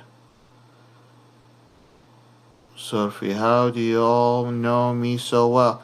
You are now Mama K. You are like the star of the group here somehow. And Teresa as well. Where is the chat? I find it. Here is the chat. Teresa, you can ask your questions here. Questions, please tell me where to spell, I swear. You can write your questions on here, Teresa. The popular but probably fake Chinese wisdom so widely subscribed to the other world. What's the question?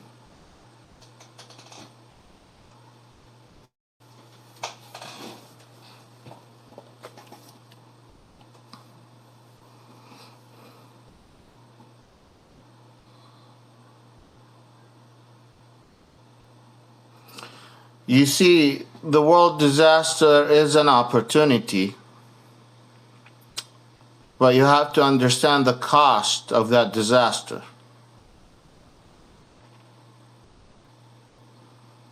Having a power vacuum in the United States means a civil war. A civil war in a population that is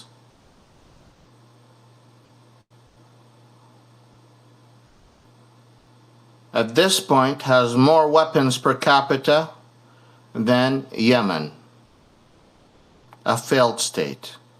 In Yemen, a failed state where terrorist organizations exist, kids walk with guns, AK-47, they walk and drive trucks, and they're maybe like 6 years old.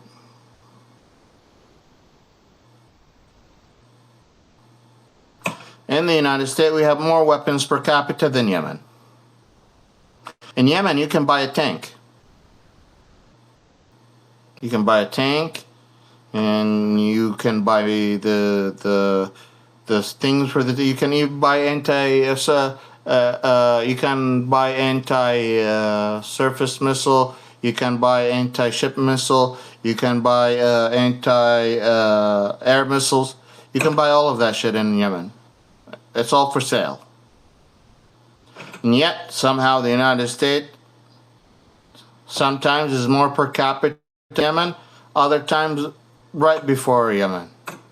But we have more weapons per capita than a failed goddamn state.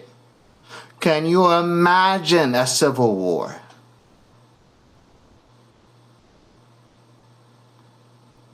It would be a goddamn bloodbath. Every city, every town, every neighborhood, every goddamn state. It would be the Wild West. You don't want that to happen.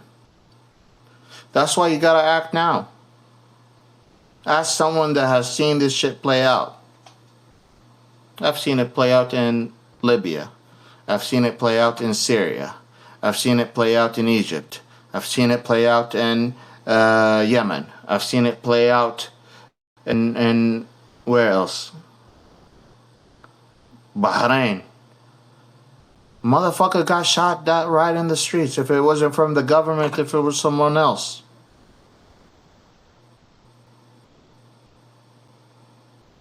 You know, it was commoners that shot Gaddafi in the head. And it's a commoner that has his gun now. I'm not saying there's something wrong with the commoners rising up. I'm just saying rising up ends up in a situation like Libya where you can go there and have human slavery. There's open slavery market in Libya at the moment. FYI.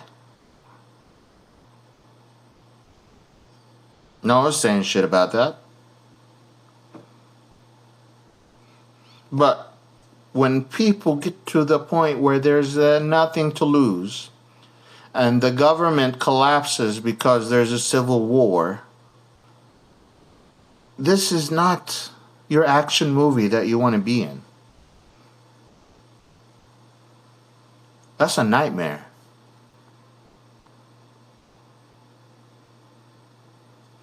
Bottom line is to respect the truth and people who tell the truth, because curious find other curious people support and defend science and scientists simply.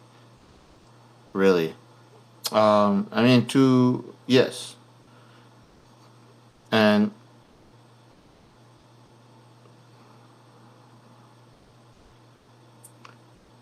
there are a lot of people who are still afraid. There's a lot of people that don't want to do anything. Like, you're right, but Americans are afraid. People of color are shitting themselves.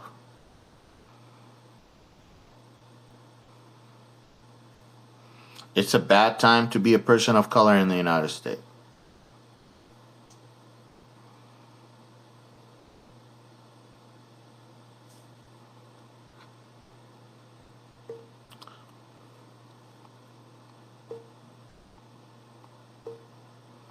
God damn it.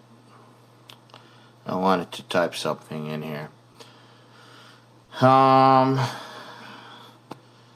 Tomorrow I have a very special guest. Wallahi means I swear to God. Wallahi, you spelled it correctly, yes.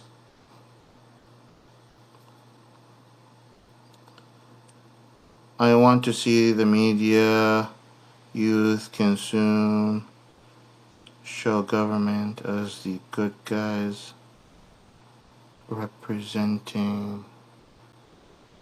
What?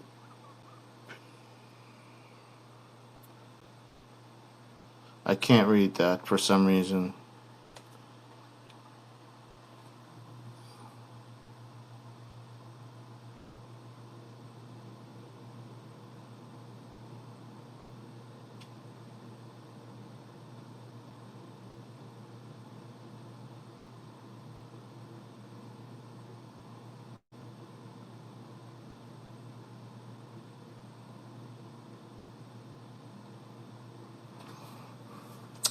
Listen, when you look at, you're talking about the new generation. You're saying that the video games directed toward them is designed so like they would be more okay with corruption. I would honestly, I don't think video games do that. I think what is really happening is simpler than you think. You're either indoctrinated in a family that's very conservative and already supports conservative value and jumped on the Trump train. And the kids, when you're a child, you youth, you support that. Or you're a kid that grew up in a very liberal house, right? And want to be a rebel. I've heard of both situations.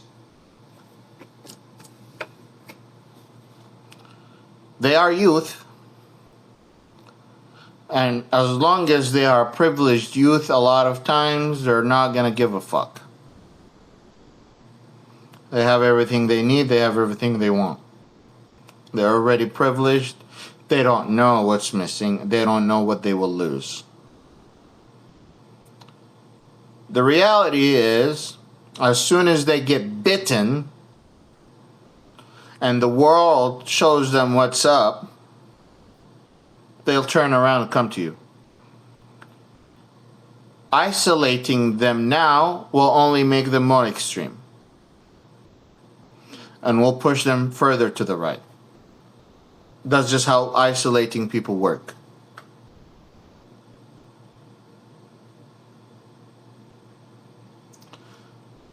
So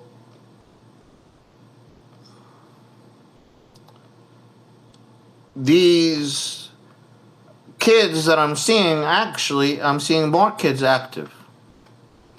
I'm seeing the new generation protesting. Because the majority of the people are middle class and low class and they're being squeezed out. The rich kids are minority. They're not the majority.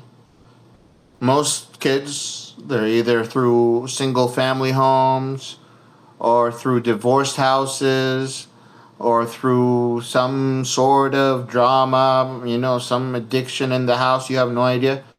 This is the situation that we live in. We don't have stable housing anymore. We don't invest much on education anymore.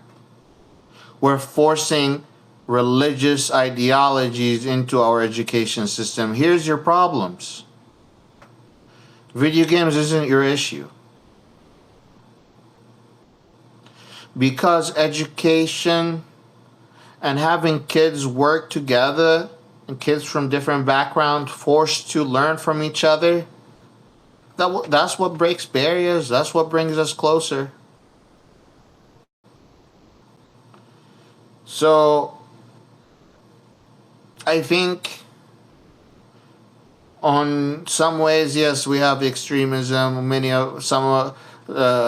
guys that have not been told how to date, how to talk to ladies, how to talk to other men.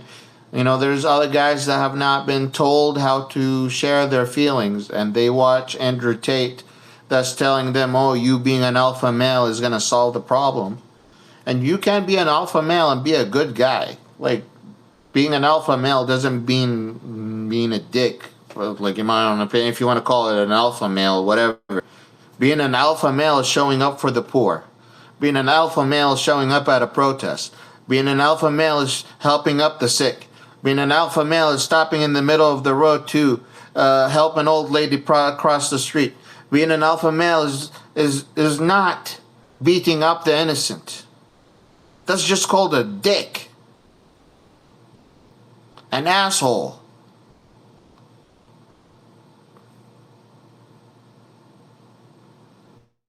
Black men, when they were protesting, they said, I'm a man. You can be a man. There's principles of being a man. I'm non-binary. I don't give a shit about the pronunciation, what gender it is. But I'm just telling you, if you're an alpha type shit, I grew up in Arabia. I know what being a man is. Manhood is honor. Manhood is respect. Manhood is holding your word.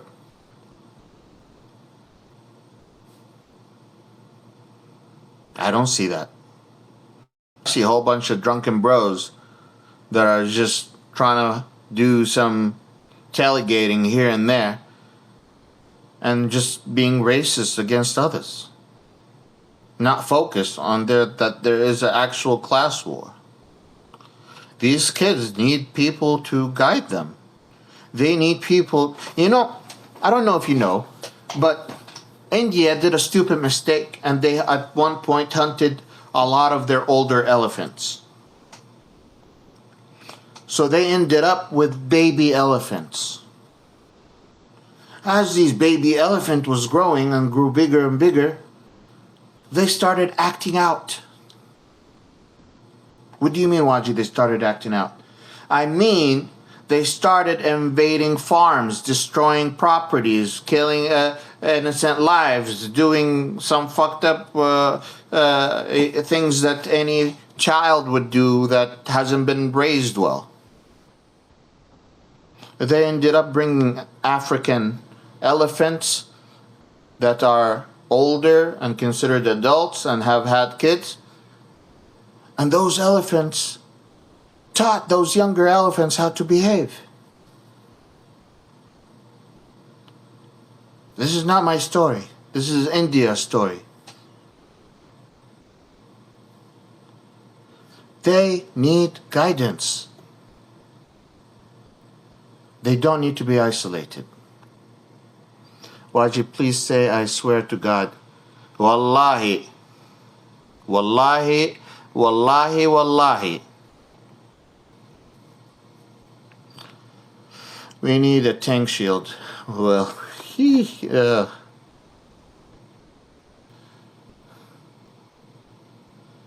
Professor, student who support revolutions are historically the first to be jailed. What do you think? The first to support the revolution, of course, they're the first to be jailed or killed. How do you think the Arab Spring started? The Arab Spring started because a poor man in Tunisia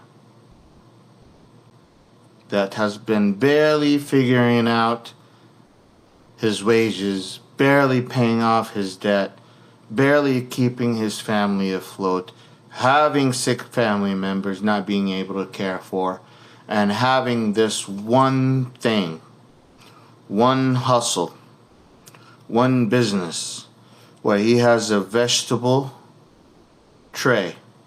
vegetable cart that he would walk, not even drive, walk through the city to sell vegetables to make a few bucks in a day. Not $10, few bucks in a day.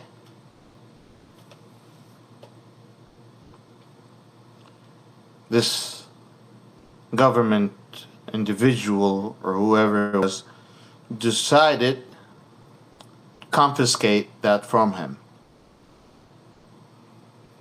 Took the last thing he has to make a living.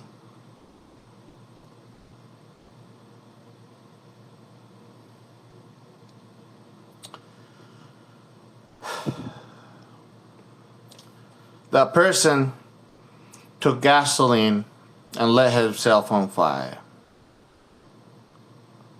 And with that, he let the whole Arab Spring rise up.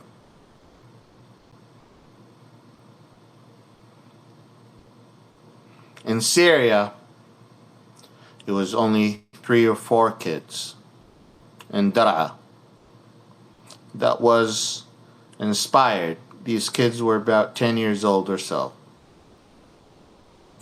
They were inspired by the Arab Spring.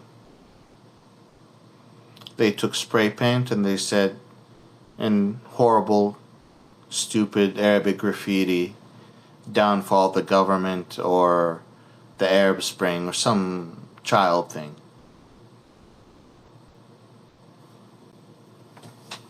One second.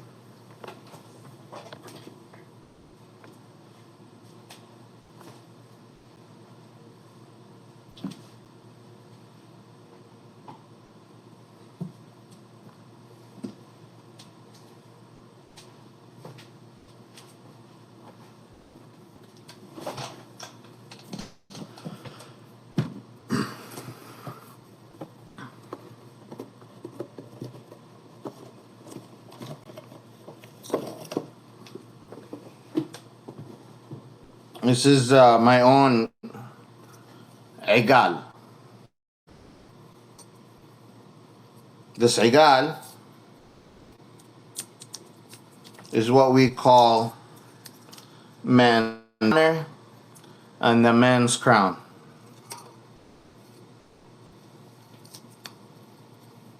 Why are you showing this while you're telling us about the Arab Spring?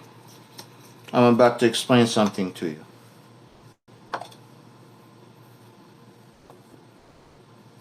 Sorry. طبعا right now I don't have my kufiya or my shmagh or ghotra, but you don't need to have it on to explain what I'm about to do or what's about to happen. So these 4 kids were inspired by the Arab Spring, took some spray paint and wrote Tahya Al-Hurriya, rise up, freedom, justice, stuff like that. And the Syrian intelligence and local police decided that is enough to put the kids in a political prison where those kids were beaten up and tortured. These were kids of honorable tribes that go for thousands of years with tradition, honor, power, and respect. And when the sheikh is technically the king of the tribe, The sheikh of the tribe is different than. There's two types of sheikh.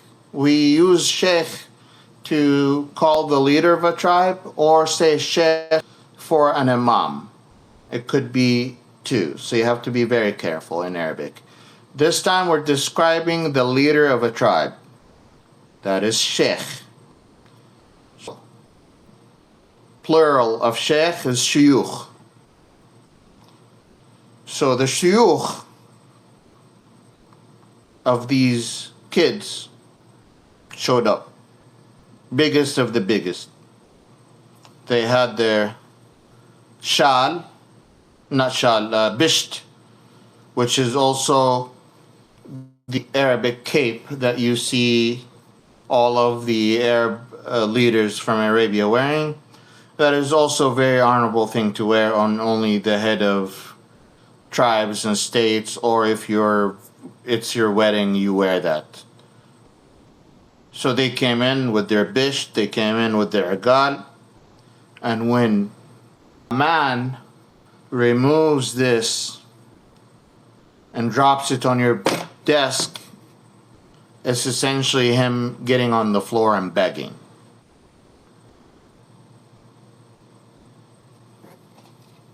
Tribal leaders showed up, took their igal off, took their crown, and begged the police to release their kids.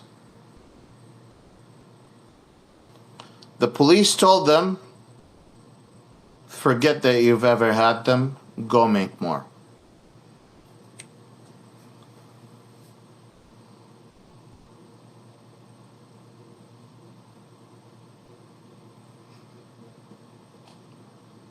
The tribes rised up, and Syria burnt for the last 12 years or more,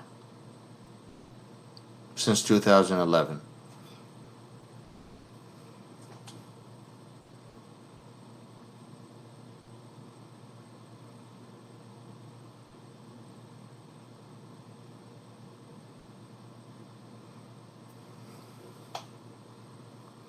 So, are we going to wait for a moment like that to happen in the US? Or are we going to stop it before it happens? How many George Floyds are going to happen before? Like, I'm not telling people to rise up. I'm just observing what happened in so many countries, and I'm looking here, and it looks like it's about to be a ticking bomb.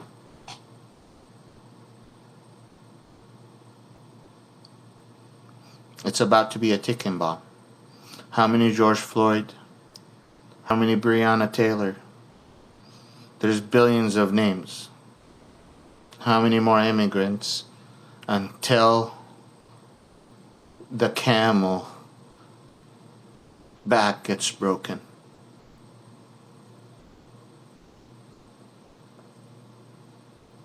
That's the reality you're facing. That's what you should be looking into in the mirror. Those kids that were thrown into political prison, never been let out. Or that guy that was trying to make money and the police took his last way of making money away. Aren't we seeing some stuff similar to that at the moment in the US? Police arresting kids in school. Police beating students of color in school. Police targeting our children here and there.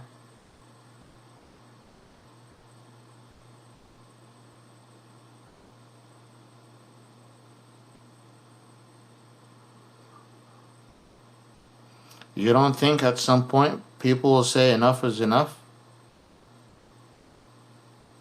You don't think at some point, after you've destroyed so many people's way of income, they wouldn't turn against you?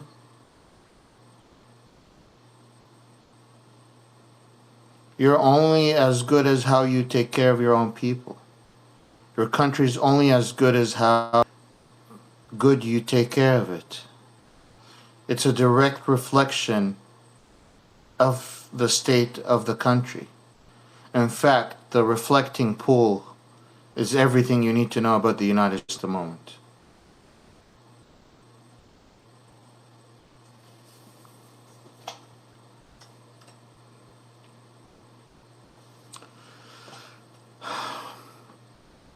Do you have a presidential candidate in mind? I have criterias in mind.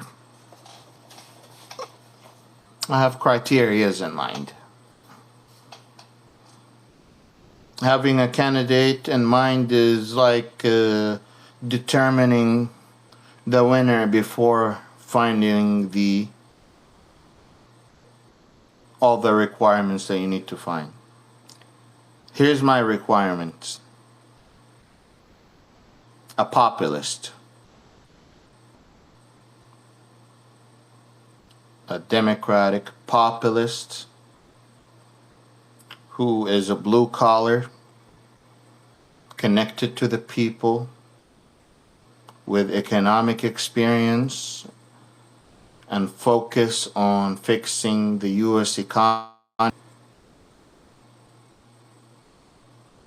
and only the U.S. economy. Someone who's focused on fixing the tax system and putting the rich actually in place.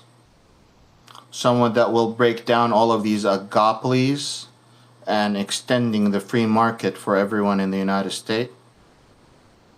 Someone that will prioritize our education. Someone that will invest in our infrastructure. And that means that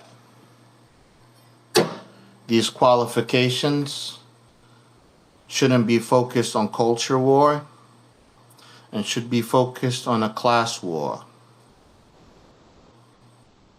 People vote to feed their kids.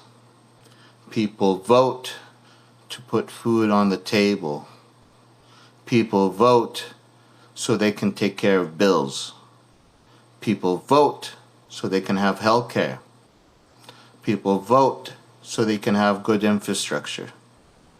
So if our candidates aren't promising that and don't have the ability of that, or are distracted by any of the other facts, then we shouldn't be looking at them. And based on these requirements, I only have one person, Bernie Sanders. He's a populist. He's supported by the right and the left to an extent. He's only hated by the right from Fox News as a socialist. But if you look at it, a lot of the voters that voted for him, after we dropped him, they went and voted for Trump.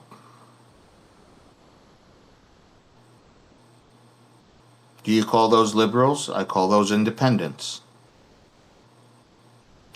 That's why I keep saying you need to win the other side over. You're not beating the other side. If you're beating the other side, you both lost the game. This is a prisoner dilemma situation.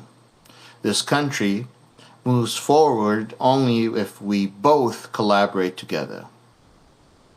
It is in the best interest of each party, on the other hand, to work alone and get only their interests passed. So the Republicans push a far-right agenda, and the Democrats don't push any agenda. I haven't seen the Democrat push an agenda, honestly. They have agendas, and then they come to office and never do anything. They just do it halfway, and then they stop. They say, enough. Well, motherfucker, finish the rest of the way. I don't know. So Bernie Sanders meets my these qualifications, we need someone younger than Bernie Sanders, whose sole focus is to break down this 1%, figure out a way where we all should be in the middle class. I'm not saying there should be rich or not. I'm just saying the low class in America in particularly shouldn't be in a low class. But in the moment, not all Americans are living the first world country experience. That tells me there is a issue with the quality of the product that the United States is providing. If we're going to look at it as a capitalistic economy, isn't this a capitalistic economy? Isn't this capitalism?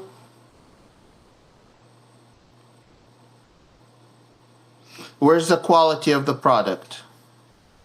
Isn't the average insurance of a product quality insurance is that the product is consistent from one place to another? Then why are the services one place okay and one place not okay? You have quality issue. You have quality control issue. That's the actual word I was looking for. Quality control. What is quality control? Quality control is when McDonald's says the burger is 1, 2, 3, 4. Whether you go to China, Saudi Arabia, the United States, is the goddamn exact burger.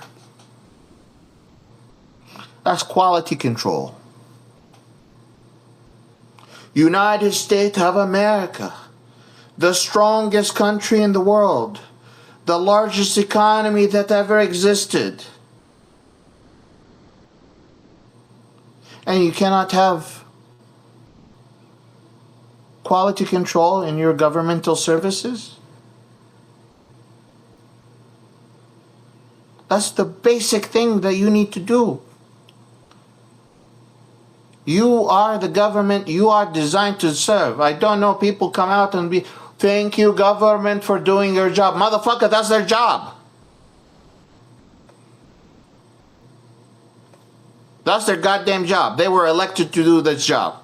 What do you mean, thank you for doing your job?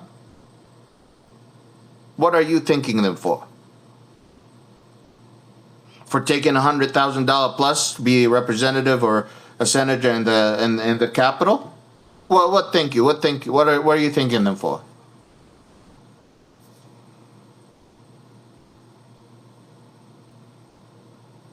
We need to change our views with power.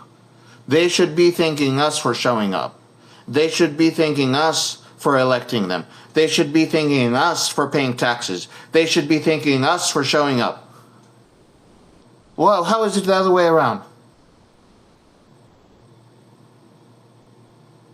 Every time you call Social Security, you're waiting 4 or 5 hours. You know it because all of you have been doing it. Every one of you showing to the Social Security office will wait for another 5 hours. You call Medicare, waiting 5 hours. You want to go do DMV, 2-3 hours. What kind of quality service is this? This is the first world country you're talking about? Meanwhile, the 1% hires a lawyer, gets all this shit done, and never goes through any of that.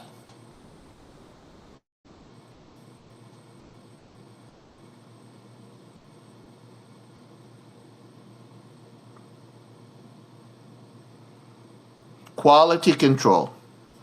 Most basic thing we cannot achieve. Some Americans live in poverty. Some Americans don't have access to security. Some Americans have access to everything. Some Americans have access to clean water. Many Americans don't have access to clean water. In Kansas City, I used to sit on the Kansas City Health Commission Housing Committee. Kansas City, when I used to sit on the Kansas City Health Housing Committee, 40% of houses in Kansas City were not up to code. 40% of houses in Kansas City did not have access to clean water. 40. We couldn't do anything about it apparently or whatever. This is someone that has access to information to the city. You tell me, are you okay with 40% of your housing not being covered with hot water or not having access to electricity?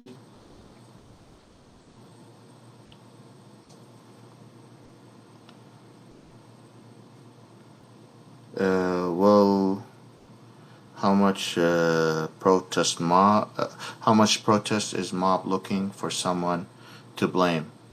I didn't understand your question, Crab. Will nobody speak for the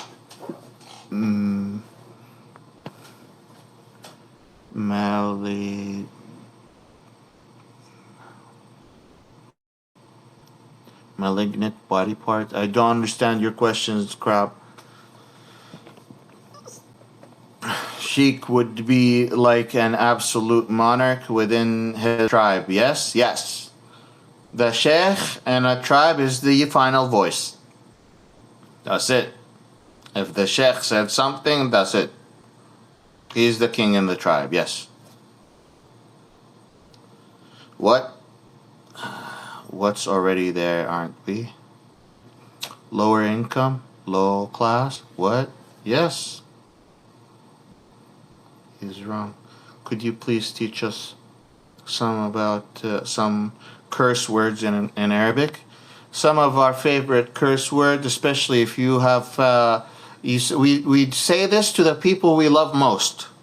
Ya hamar, ya kalb, ya haywan. Ya means you, like it's like directing the word towards someone. Ya. Ya walad, you boy. Ya bint, you girl. So, ya haywan, you animal. Ya hmar, you donkey. Ya kalb, you dog. These three words are curse words, but we say it to the people that we love most. We always say it to the people that we love it most. Ya hmar.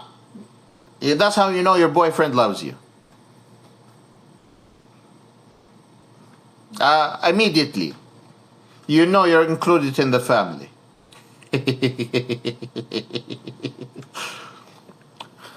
Now, like, there are some worse curse words, like, Arabs, when they curse, Arabic is very much spoken like in the style of Game of Thrones.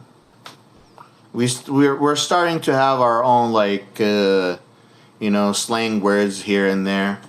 We're having their Arabish, which is like Spanglish, essentially, where you mix Arabic and English together.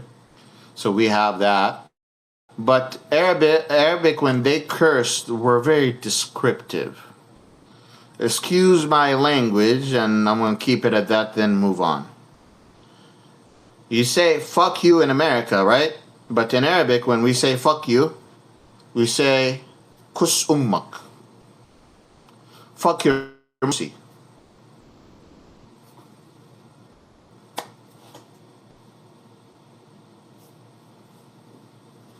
We're so descriptive.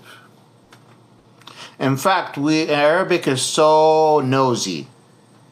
In English, you say uncle or aunt. In Arabic, you have to distinguish between your uncle, between your father's side or mother's side. Your aunt from your mother's side or dad's side. So, Ammi is your uncle from your dad's side. Khali is your uncle from your mother's side. Ammati is your aunt from your dad's side. Khalati is your aunt from your mother's side. So you have to tell the person you're talking to exactly who you're talking about. I'm talking about my aunt from my mother's side or my aunt from my dad's side. So Arabic is very descriptive, and it doesn't need a lot of words to be descriptive. You can find out a lot of information with few words. You've already gotten a lot of information through that.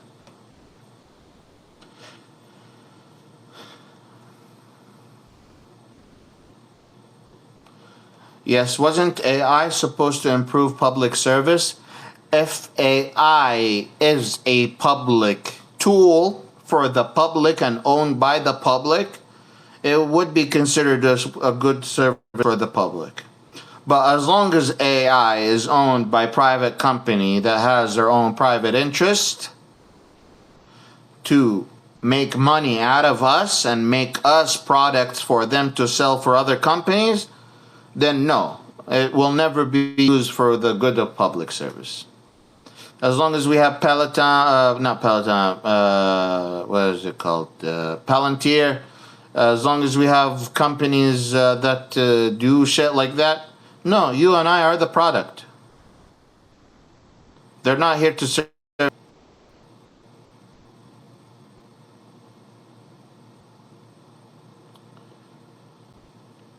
Yeah, or aunt? Wajeeh for you. I didn't understand that. And we're all in the poor neighborhood. We're all in the poor neighborhood, yes. You and I. And you know what? There are Americans literally living in third world style country in the US. There are kids at home not having a piece of bread or a cup of milk or some eggs or a warm meal. I was going to high school and to one of the best 100 high schools in the United States, in Kansas. And I remember when I was a child going to school, the school was giving some kids food to take home, microwave food, because their family couldn't feed them when they went back.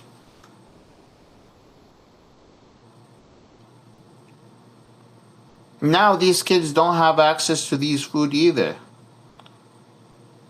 Our kids need support. Why are you surprised or mad?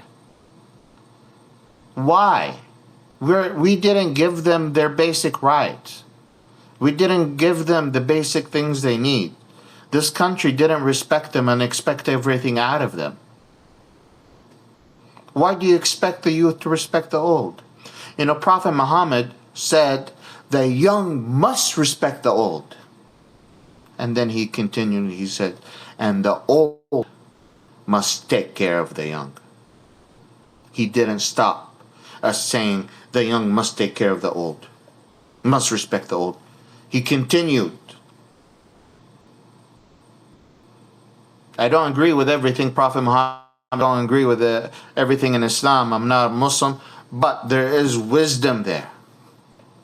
And where there is wisdom, you take it.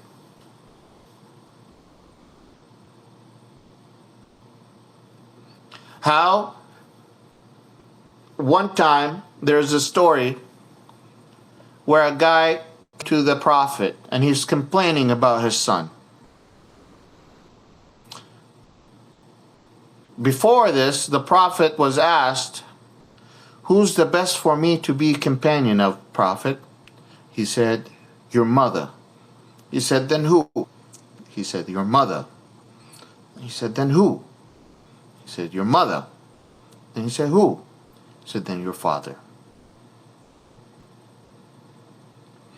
So that's the principle, right? You pay that much respect to your mother and then that much respect to your father.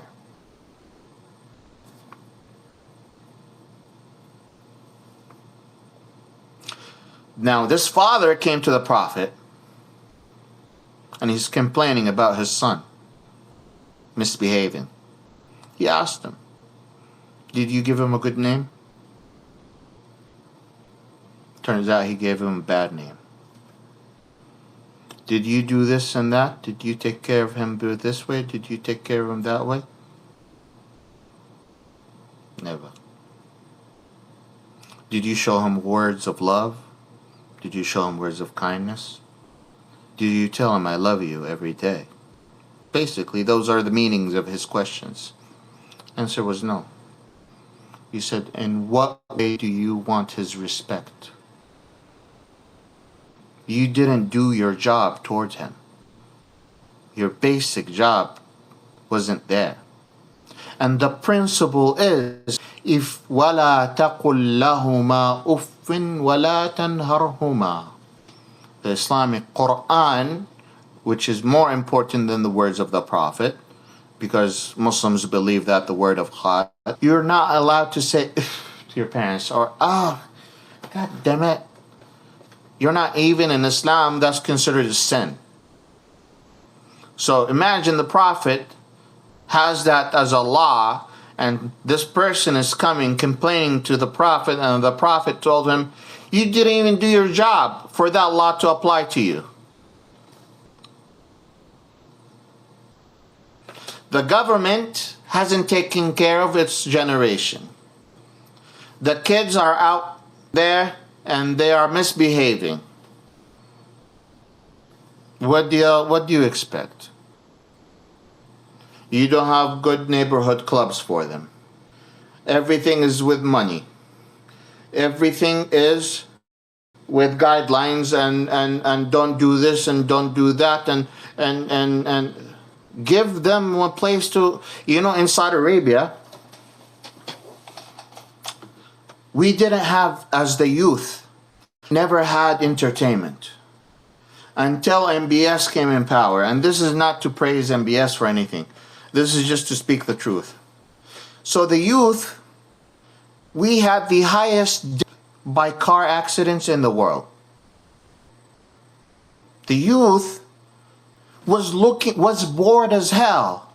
So they weren't allowed in malls because mall guards only allowed families in, and there was no youth section. Dating is not allowed, and if you're caught dating a girl, you're caught by the religious police, beaten up, your phone, and you get thrown in prison. There's a whole bunch of shit. There's no theaters. Entertainment clubs aren't there. All of the clubs that were around were related to religion one way or another. How do you say you? Yeah? Yeah is you, yeah. So the youth turned to their car. I'm talking about the boys. Turned to their cars.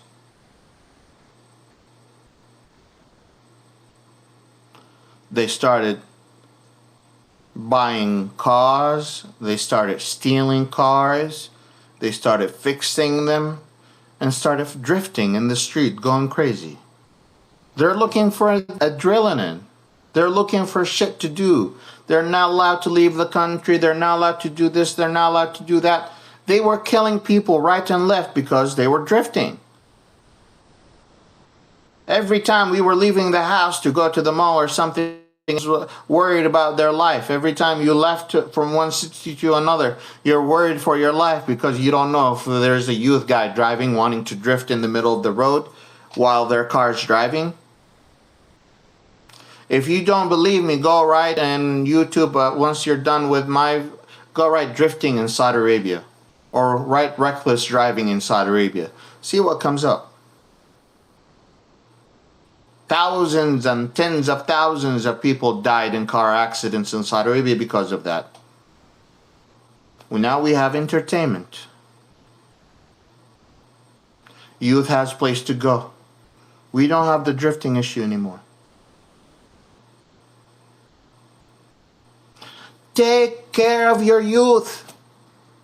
They take care of you. It's a simple equation.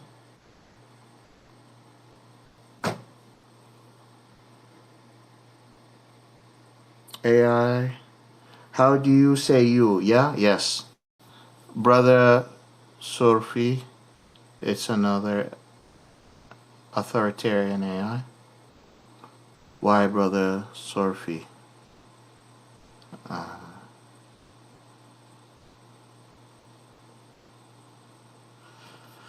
I don't know what you're talking about, Surfi.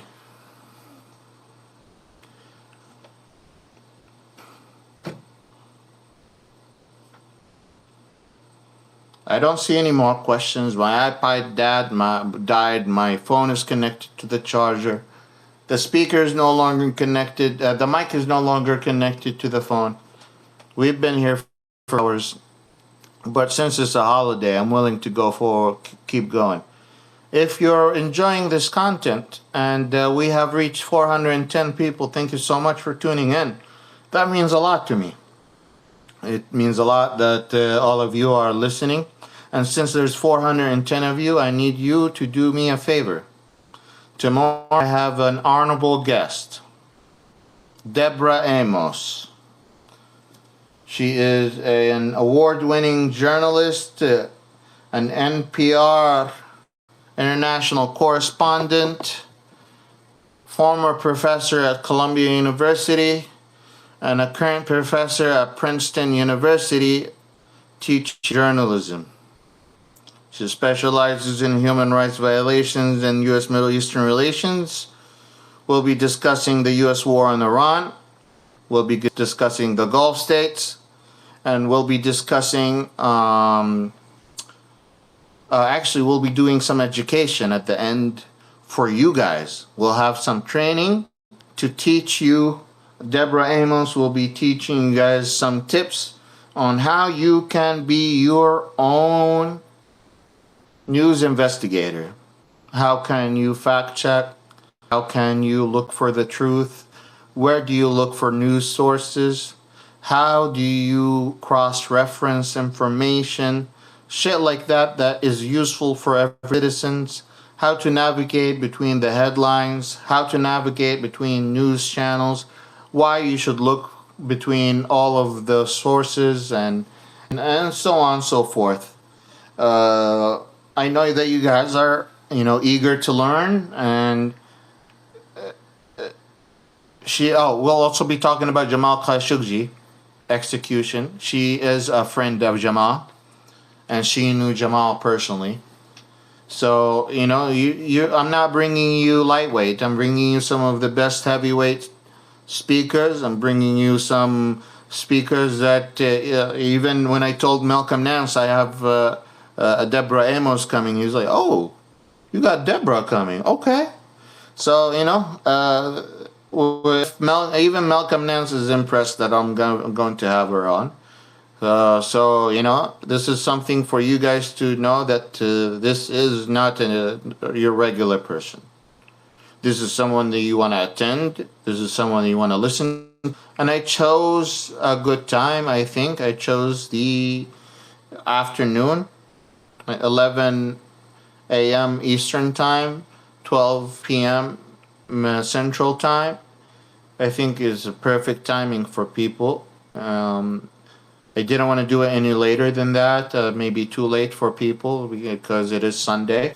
But it is a Sunday, and I figured that would be a good conversation. And maybe we could do it again after that. So I need to sign off so I can prepare for tomorrow's interview and prepare the questions and be ready to do some education, some more investigation. And then we're supposed to have another interview tomorrow. I need to message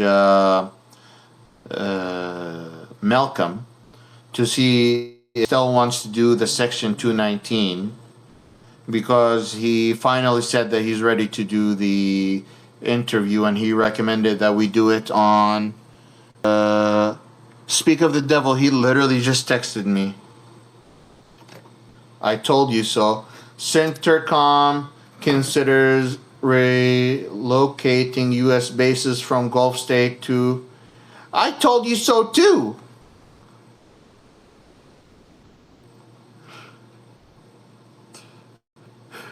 Yeah, the Gulf State. So the U.S. government is officially relocating its central command to Najif after painful Iran strike reported. Najif? Is that Geneva, or is that how you say? Oh no, Israel. They're moving their central com to Israel from now on. They're moving their center com from Qatar to Israel.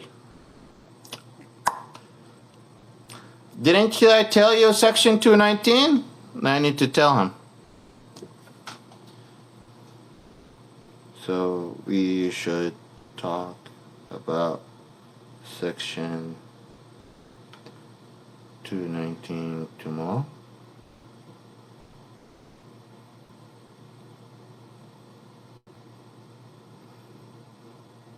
I'm interviewing Deborah Amos at 11 a.m. Eastern Time. What time are you available? Sorry, just talking to my friend Malcolm about Section 219 for tomorrow.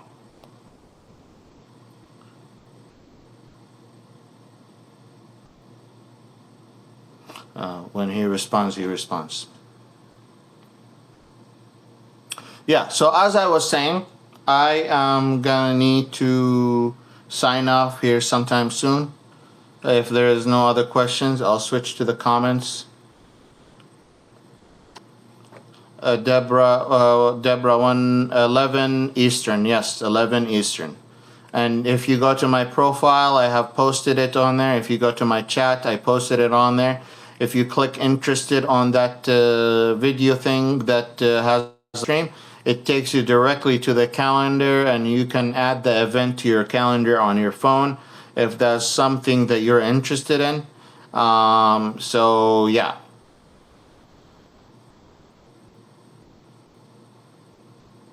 Well, I wake up every day so early, Mama, because you show up also for Malcolm Nance. I wake up at 6:30 a.m. every day.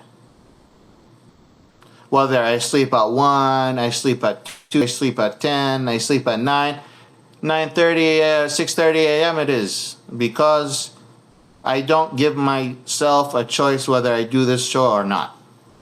I do show every day whether I like it or not, unless I have an emergency. If I give myself a choice whether to do this show or not, I will never do the show. I know myself. There is Casey Neistat. You know, he's one of the guys that inspired me to do videos. He runs every day. He runs every day. He's been running for more than a year. And he said the way I do it is, if I say, I'm right here, right? And I need to go run. If I go directly and run, I'm done. But if I go but I ran yesterday, I ran the day before yesterday, and the day before yesterday, so I should take a break. Or like me, I did a podcast yesterday, the day before yesterday, the day before yesterday, I should take a break. Or, I just did a protest, I should take a break. As much as I give myself more options, I'm wasting more time. The more time I'm wasting, the more energy I'm wasting. The more energy I'm wasting, the more I'm not doing anything. By the time I'm done thinking about it, I could have done. So at this point, to me, doing the live casting and answering questions and meeting with you guys,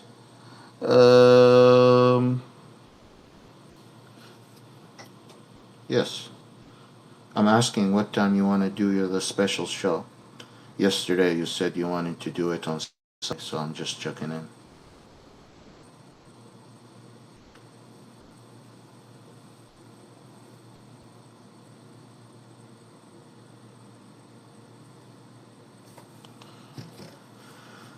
What was I saying?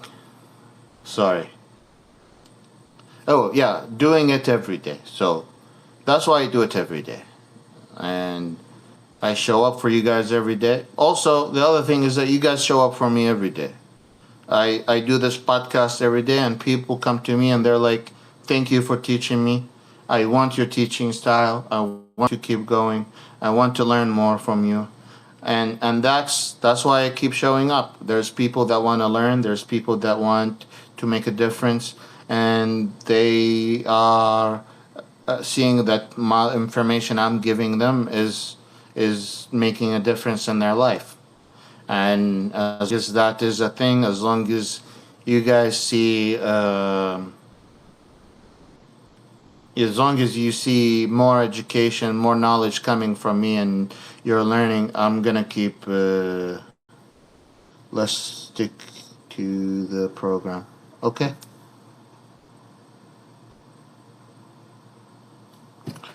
I guess we're not doing section 219 tomorrow. We're gonna do section 219 sometime, yes. No worries. We'll have the Deborah Amos.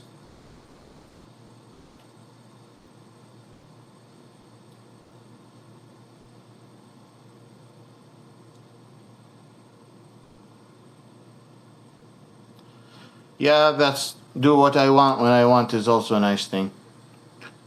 That was kind of me in the safe house. All right.